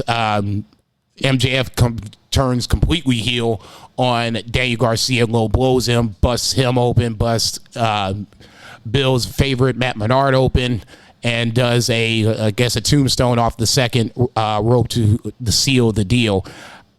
I like MJF as a heel, man. I'm sorry. This tweener thing was cool. Playing to the crowd was cool. That was fine. I get, the reason why we kind of moved him that way. You established him as one of the top stars because he had, really good matches with Punk, Danielson, Omega, fill in the blank from there. But this motherfucker's a heel. Okay? Let's just call it for what it is. More entertaining as a heel. He feels like a heel. The fact that he did all this after, I didn't see it coming. I didn't know what was happening. And when he kicked him in the dust, I was like, you son of a bitch. It's like, God, I hate you, but I love it. You got me to the point where now I'm hating you again. MJF is so good, man. I can't wait for him and Will Ospreay. If that's going to be a Wembley match, that's going to be a hell of a match. Yeah, it seems like the Wembley match. That was a great angle to close out a really great Dynamite. Like, I thought this Dynamite was awesome. It looked good on paper, but the execution of it was just phenomenal. And that kind of bookended the show, that storyline. It opened up, with Daniel Garcia, doing a promo, saying that, he was going to beat Ospreay in the main event on his mother's life. And I was like, whoa. Yeah, you are. I'm like, is she alive? She ain't going to be alive in a couple hours. You might want to take that shit back. And then he did not. He lost.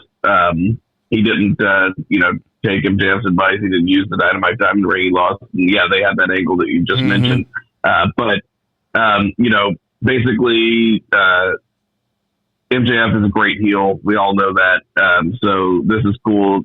I don't know if they did it because maybe it was like, all right, the face turn has run its course. We need to change things up. Maybe they just did it just because they want to play up the heelness. Regardless, Ospreay was going to be a babyface in Wembley, even if MJF was also a babyface. But here, you don't have to like have a babyface situation. You can just have babyface heel. So maybe they did that. But yeah, great turn. MJF is masterful. He was able to get a pretty smarky crowd to boo him. Like, Chicago's pretty smarky. And he went over the top enough with the turn to where, like, they were booing him. He's really excellent at this pro wrestling thing, man. I'd say he had a couple of fans getting ready to get arrested. Oh my God. That one guy, I was like, dude, like, it's a work, and there's a guy right next to MJF that is about to murder you if you do anything. You better sit your ass down someplace. He putting his forehead on MJF's forehead. I'm like, oh God, no. God, no. Oh yeah, that was wild, man. I was thinking you're about to catch that work so quick you don't even have any idea. Yeah, there was great angles on this show. There was also great wrestling because the first match we had was Bryan Danielson and Pac, and I mean that was just as good as you thought it was going to be. Yep. But I mean they went back and forth. They had a great 50-50 style match, and ended up like Pac ended up still looking strong because Danielson just sneaked the win out of him. Basically, just had like a cruise spin. They were trading pins and. Man, this was a hell of a well-fought match, though, and not exactly what you would expect. Like, oh, Bryan Danielson Pac on TV, that's going to be dope. And sign me up. I was about to say, kiss my ass. That was a really good match. I like Pac. He's just one of the guys that. It's such a huge roster. It's so many guys that, are so good. Pac almost feels like he gets lost in the sauce a little bit, but then when you see him in matches like this, it's like, oh, yeah, he can go. I like Willow going over Chris Statlander. Didn't expect it, but I like the fact that, Willow feels like she's getting a little more serious about her shit. I don't expect, her to win this. I expect Chris Statlander to interfere in the her next match coming up. Who's Willow facing next week? I don't remember the bracket. I can't think who it is either. She might be in the final if I'm not mistaken, but neither here nor there. Whenever Willow's next match is, that's when I expect the fuckery. The only thing I didn't like about Dynamite is obviously the 6-man tag, Cage of Agony and versus Joe Shibata and Hook.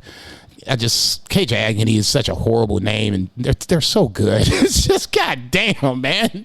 Can we figure out something for these guys? Jesus Christ. Brian Cage is just running around here doing work and just not getting any love for it. I thought Heyman Page, Jeff Jarrett was good. Jeff Jarrett finally just putting that silly little gimmick aside and having a good wrestling match. I caught myself rooting for Jeff Jarrett. We talked about Hangman a little bit. Are you cool with this heel turn? Is he going to be a part of the Elite? Is he going to be a part of Blood and Guts? Because obviously the Bucks tried to reel him in the middle of Dynamite, and he basically, after Dynamite, after his match on Dynamite, they tried to ask him to come over to Blood and Guts, and he wasn't having it. So what's the future for Hangman Page? I don't know. I don't see him on the Elite side of Blood and Guts. I also don't see him on the AEW side, really, because it does seem like his mannerisms and everything, like he was very heelish here. But also a heel that's not aligned with the Elite. I really enjoyed the interaction between him and the Bucks. He got like physical with them, and then Matt's like, "All right, Hanger, yeah, you walk it off." And Nick's just like, "Holy shit, that was embarrassing." He's like, "Turn the camera off." Okay.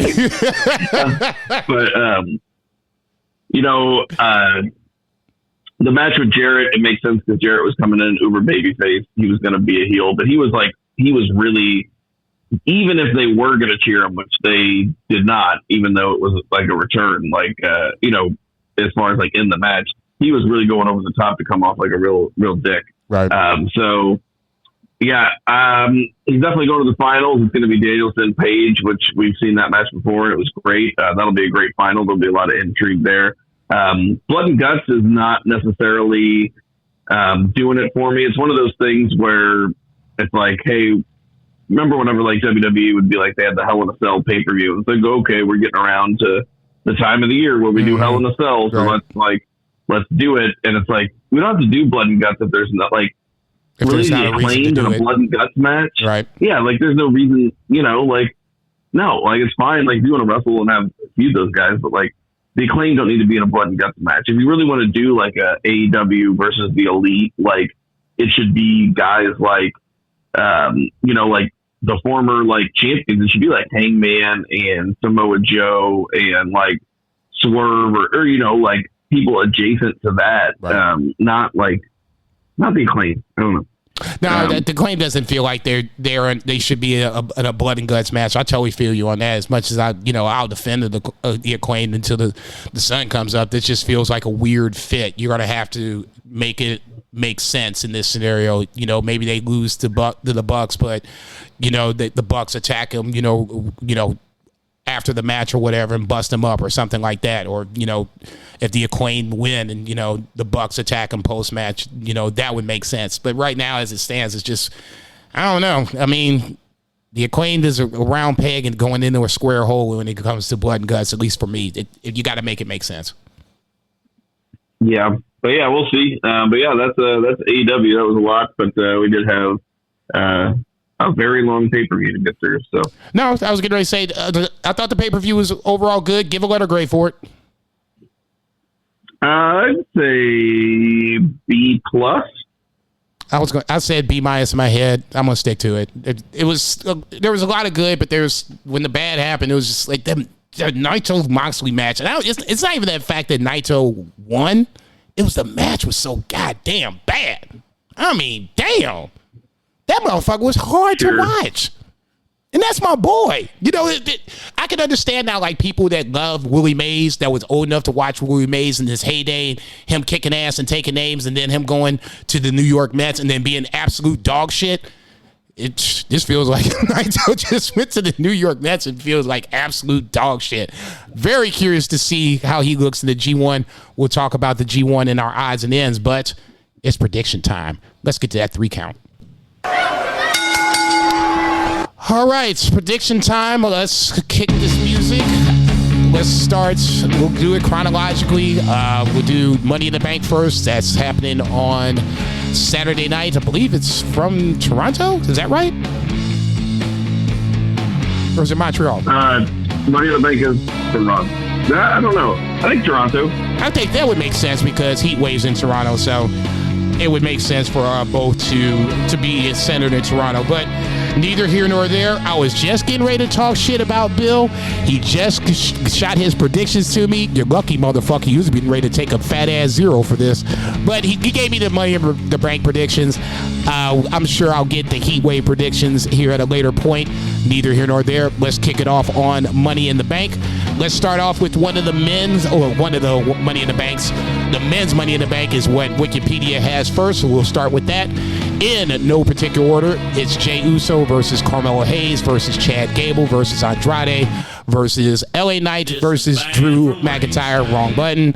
There you go, Bill.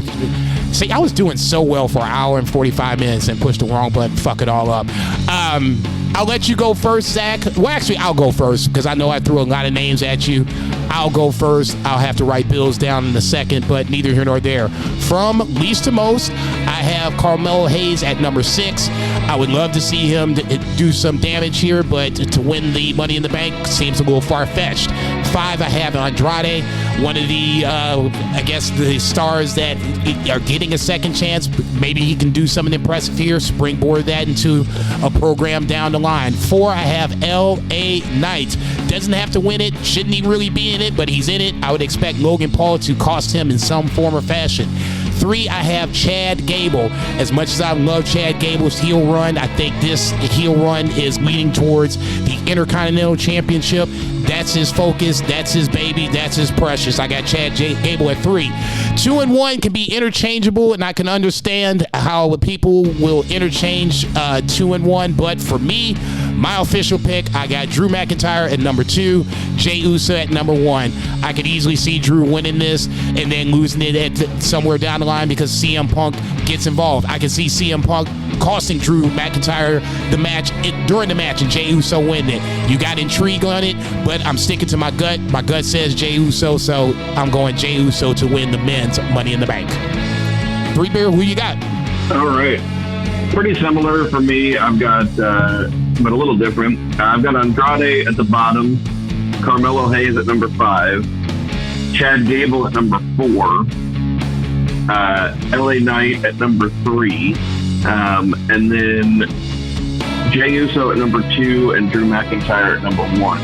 So I feel like Jey Uso is a favorite, but I feel like maybe he gets costed it, just like I was saying earlier when we were talking about Raw. I think maybe the Wyatt 6 cost Jey Uso. You could think that CM Punk would cost Drew by the same token, just like you said, but I do think Drew is going to win. He's going to get overzealous. He's going to try to cash in the same night and see if Punk's going to cost him in Canada, and that's just going to add heat. I mentioned it last week, but that's my prediction. Overall, I don't get any extra points if it happens. That's what I think. No, you just get props from us because if you call it, you call it. Bill, like I said, threw his predictions in. We have his Heatwave predictions as well, so we're good to go there. He has, in order, least to most, Andrade at 6, LA Knight at 5, Chad Gable 4, Carmelo Hayes surprisingly at 3, Jey Uso at 2, and he agrees with 3 Beer that Drew McIntyre is going to win the men's Money in the Bank. So, as long as we're on that theme, let's kick it to the women's side of the Money in the Bank. I'm going to read off Bill's picks as I write them down. At 6, he has Io Sky. 5 is Lyra Valkyria. 4 is Naomi. 3 is Zoe Stark. 2 is Chelsea Green. And number 1, he has Tiffany Stratton. Go if you're ready to go, 3 Beer, you can go. If not, I can go. Let me pull that up. Yeah, you go ahead. I'm going to pull it up. Okay. In Captain Filibuster mode, I got Zoe Stark at number 6. Just feels like as much as I love Zoe Stark, probably not the time to happen. 5 is Naomi, makes a little more sense as a veteran, but she has the veteran presence to keep this thing afloat. 4 is Lyra Valkyria. She's the up-and-coming babyface, but I don't think it happens right now. Probably the one babyface that I think has the biggest chance to win in. 3, I have Io Sky. Probably not going to happen, but I'm not taking the chance because Io is the shit, and I would be mad as hell if I put her at 6 and she won this motherfucker. And I agree with Bill. 2 and 1, we both have them the same way. Chelsea Green at 2 is extremely intriguing, and she would make an amazing fucking heel Money in the Bank winner and have her running around. She would almost be Austin Theory-esque. So a part of me is not necessarily wanting to be like Austin Theory, but I would assume that she would have some missteps along the way to ultimately cashing in. Whether she did it successfully, another story for another time. But the person I think that can win it and cash in successfully is my pick to win it all. I got Tiffany Stratton as the winner of the women's Money in the Bank. All right. I have Io Sky at the bottom just because she did win it last year, but she is awesome. But that's just why I'm putting her at the bottom. Mm-hmm. I'm going to put Naomi right above her. I'm going to put Zoe Stark right above Naomi at number 4. Mm-hmm. And then I'm going to change it up for you guys a little bit. I agree with the Chelsea Green sentiment, but since I do think that Drew's going to fail, I think whoever gets the women's is going to hold it a little longer and maybe win. So I'm going to put Chelsea Green at number 3. Okay. I'm going to put Lyra Valkyria at number 2 and Tiffany Stratton at number 1. Lyra Valkyria getting a little love from the West Coast. Okay. Ain't mad about that. I like Lyra Valkyria. I'm not sure that Damage Control will allow such shenanigans, but we shall see. Next up, let's go with a stip match for the World's Heavyweight Championship. Seth Rollins versus Damian Priest. Like we talked about before, if Seth wins, Damian Priest is out of Judgment Day. If Damian Priest wins, Seth Rollins can no longer challenge for the World Heavyweight Championship. I'll go first. I got Damian Priest. If Liv Morgan is going to capture all of Judgment Day, that would include Damian Priest as well. I think he would benefit more from the win versus Seth Rollins benefiting from the win. Seth's a made man. I think this is more so about the Damian Priest story, the Judgment Day story. Seth losing, like I said, won't hurt him a bit. CM Punk's around the corner. Drew McIntyre could be another, spin-off feud. We'll see how that plays itself out. For me, it's more about Damian Priest. I'm taking Damian Priest. I will go to Bill. Bill has Seth Rollins. So now I will go to Zach. You're the tiebreaker. Who you got? I got Damian Priest.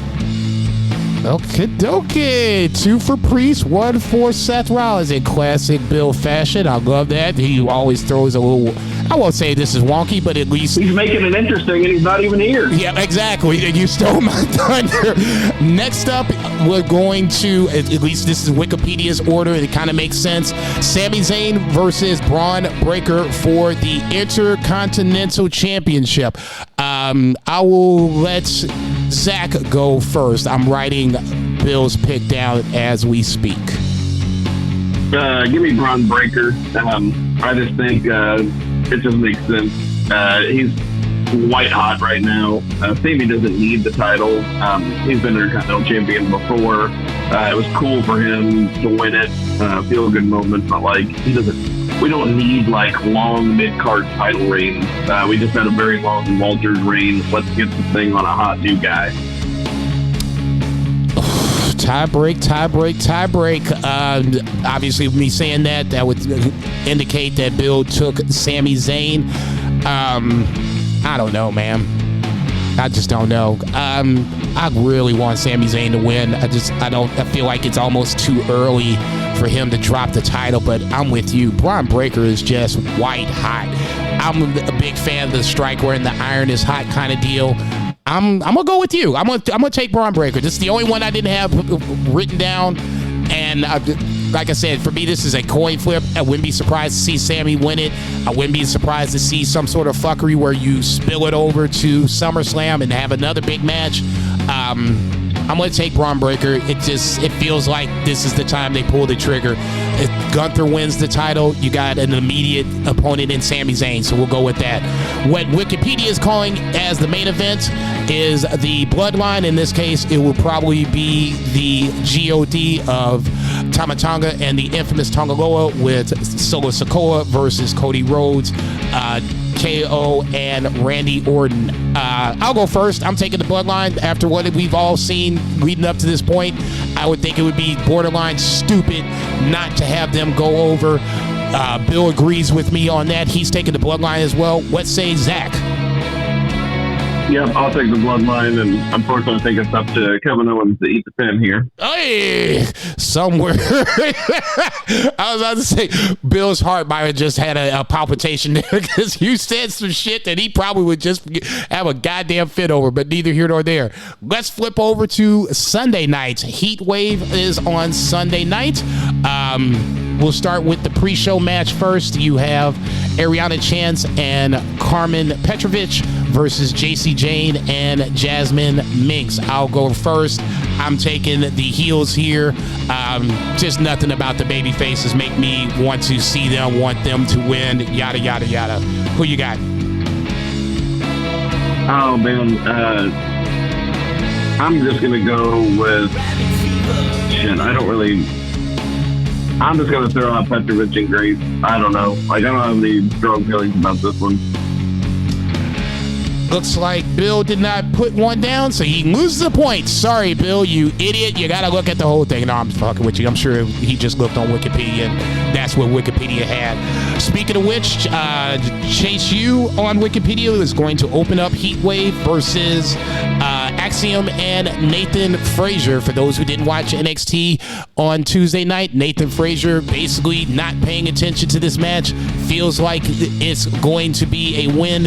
Just has to focus on what's in front of him, and this match ain't in front of him. So I will let Bill go first. He has Chase U winning. I agree with Bill. I have Chase U winning. I'm going to pick Chase U only because I did watch NXT, Tuesday's NXT, and it seems like they were, distracted. Like Nathan Frazier's doesn't have time on the ball. And it's not like, again, like Nathan Frazier and Axiom are both individually awesome. It's a fun, tag team, but it's not like they need to have, a long-term tag title reign either. Even though I really like them as a team and as champions, because we're guaranteeing them spots on the pay-per-view cards. But anyway, Chase U. Next up, you have Kalani Jordan versus Sol Ruka for the North American Women's Championship. Zach, you're up. Who you got? I really want to pick Sol Ruka. I'm not going to, but Sol Ruka's really got something special. Kalani Jordan does too. She comes off like a huge star. Sol Ruka is just very much fantastic, athleticism. She's got a charisma as well. She's also a U of O girl, which is cool. I'm not from here, but this is my home now, and so her University of Oregon, which is a couple hours south of Portland. So anyway, I'm going to pick Kalani Jordan, but I can almost see it going either way. I'm with you. I'm a big Sol Ruka guy. I thought she was going to be the inaugural champion. Obviously, that didn't happen. But ultimately, the vignette they showed on Tuesday night gave me a little more respect for Kalani Jordan outside of the WWE. She's easily a tremendous athlete, gymnast, the whole 9 yards. So at that point, you see she has physical ability. Now, whether that can translate to the WWE world, time will tell. But no, I agree with you. I got Kalani Jordan, and so does Bill. Next up for the North American Men's Championship, another match with the step. Wesley versus Obafemi. If Wesley loses, Wesley cannot challenge Obafemi for the title as long as Obafemi is the champion. I'll let Bill go first. He has Obafemi. I do as well. What say Zach?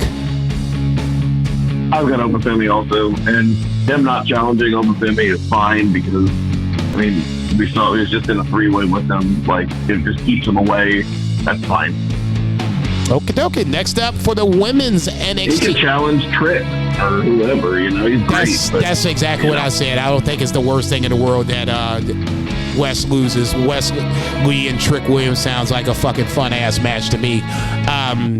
Next up for the women's NXT championship, you have Lola Vice versus Roxanne Perez. Once again, for those who didn't see NXT on Tuesday night, Lola Vice had a very emotional, tearful, babyface-like promo. Not what I'm normally used to seeing from Lola Vice, because she is a heel and a heel of the nth degree.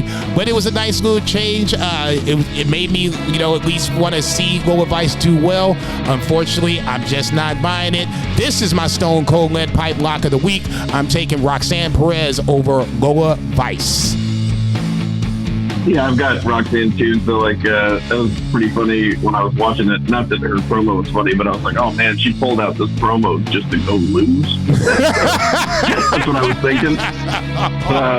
Kind of like Jeff Jarrett. It's like the Jeff Jarrett award, right? Pulling out that promo just to go lose in the first round. That's how I felt. No, I totally feel you on that. As soon as Heyman came out, I was like, sorry, Jeff, you going down.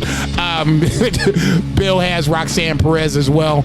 And in the main event, Fatal 4-Way style for the NXT Men's Heavyweight Championship, you have Shawn Spears versus Ethan Page versus Javon Evans versus the champion Trick Williams. I'll let Bill go first. We're going least to most per usual. He has Shawn Spears at 4. I can't read my own writing. Javon Evans at 3.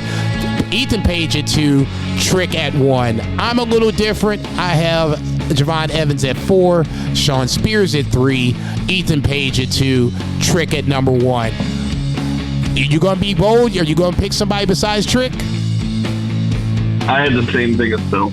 I have the same thing as Bill. Okay, fair enough.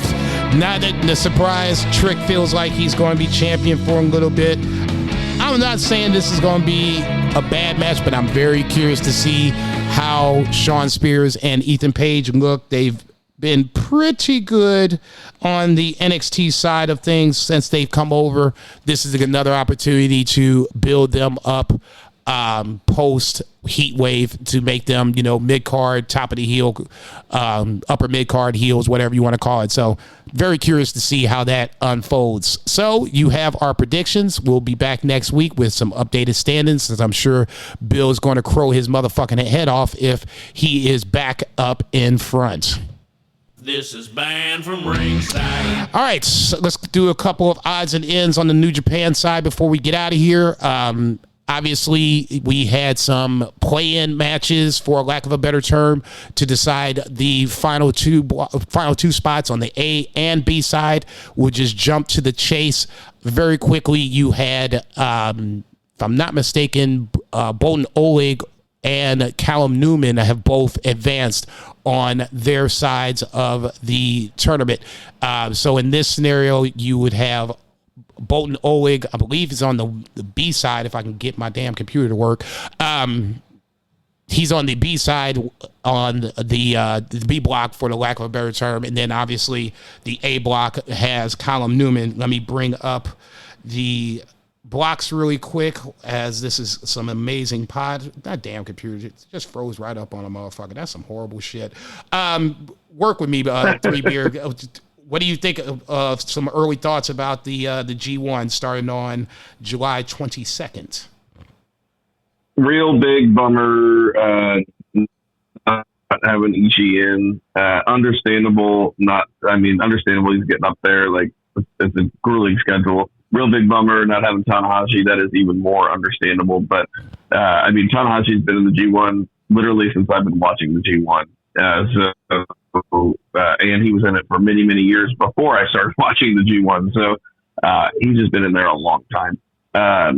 But I think early, my prediction, I think it would be fresh and interesting to put Newman in, and also like younger guy who's fresh, he can have that kind of grueling schedule. We've seen Yoshihashi in these 10-man block G1s before. Yoshihashi's great. He's a very fun underdog, but I feel like Newman's got a little something more special and is more interesting. So I would be pushing for that. I think this is going to be the best G1.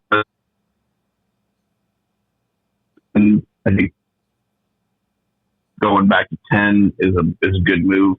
10-man blocks sucks for the wrestlers, but I do think that it's better for the story and better for the tournament. But I think we talked about it. Early prediction, I think Zack Sabre Jr. is a favorite, but really interested in seeing how some of these guys show. But I wouldn't count Shingo out either, just because, if Zack's not going to be that guy, if Zack's not going to be that guy, you could have Shingo, Naito, and that's a good way to get Shingo that match without any kind of LIJ, because the guys don't normally wrestle within their own factions outside of tournaments. So it's a good way to get him that match, and I think he could lead the way as well. So that's my kind of top 2 early predictions.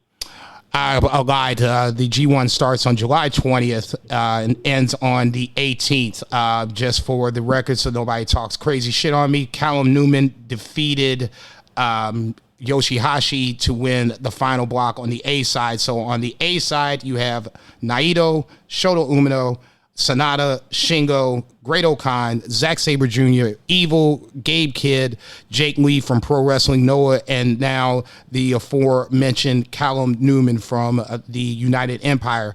On the B side... that must have happened like today. Yeah, it happened today. That's cool. Yeah, so once again, earlier today, you had Boltin Oleg beating Taichi, which was a surprise. I thought Taichi would have just been in the G1 and not even had a problem with it, but neither here nor there. So the B block has Goto, El Phantasmo, Jeff Cobb, Yota Tsuji, David Finlay, Hanare, Ren Narita, Yuya Uemura, Tenosuke Takeshita, and now Boltin Oleg. So it feels like Boltin Oleg and Callum Newman will be those guys that will be eating some pins along the way, but congratulations to both. I like both guys. Hopefully this is a springboard to something bigger and better. My biggest complaint right off the bat, Taichi should be in it. I don't give a fuck what nobody says. He has really stepped up to the plate and gotten better over the course of time. Let's just ask Shingo Takagi. I'm with you. I got ZSJ on the A block side.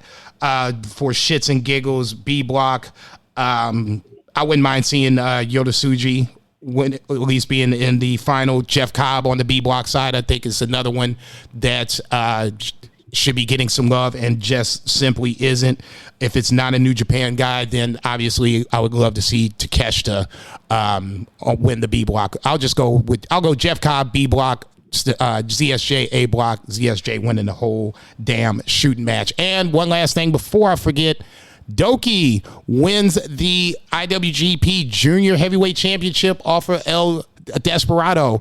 Dusty just won it back, now coughed it up to Doki. Don't get me wrong, I'm a huge Doki guy. I shouldn't say that. I've gotten to like him more as we've gotten along.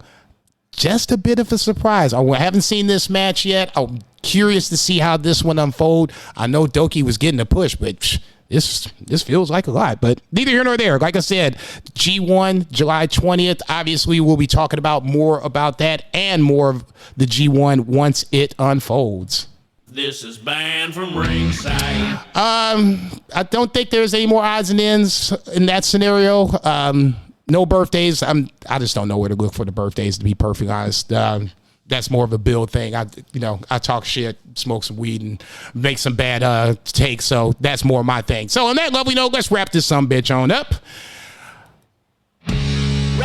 So everybody, thank you for listening. I know there's plenty of podcasts out there. Thanks for choosing to listen to ours. For Tinder Mahal, for Patriot Pat, for Lucha Chris, for Brett Jager. Hopefully SummerSlam's around the corner. For Vice, for Bill Vagey, for 3 Beer Zach Pullman. Thanks for hanging out with me for a couple hours, 3 Beer. I'm your humble host, Jason Cornelius Bill, JCB, Black Lives Matter. Support your local drug dealers, support your local restaurants, free Palestine, and never ever forget to boo the motherfucking heels. Shut up, bitches.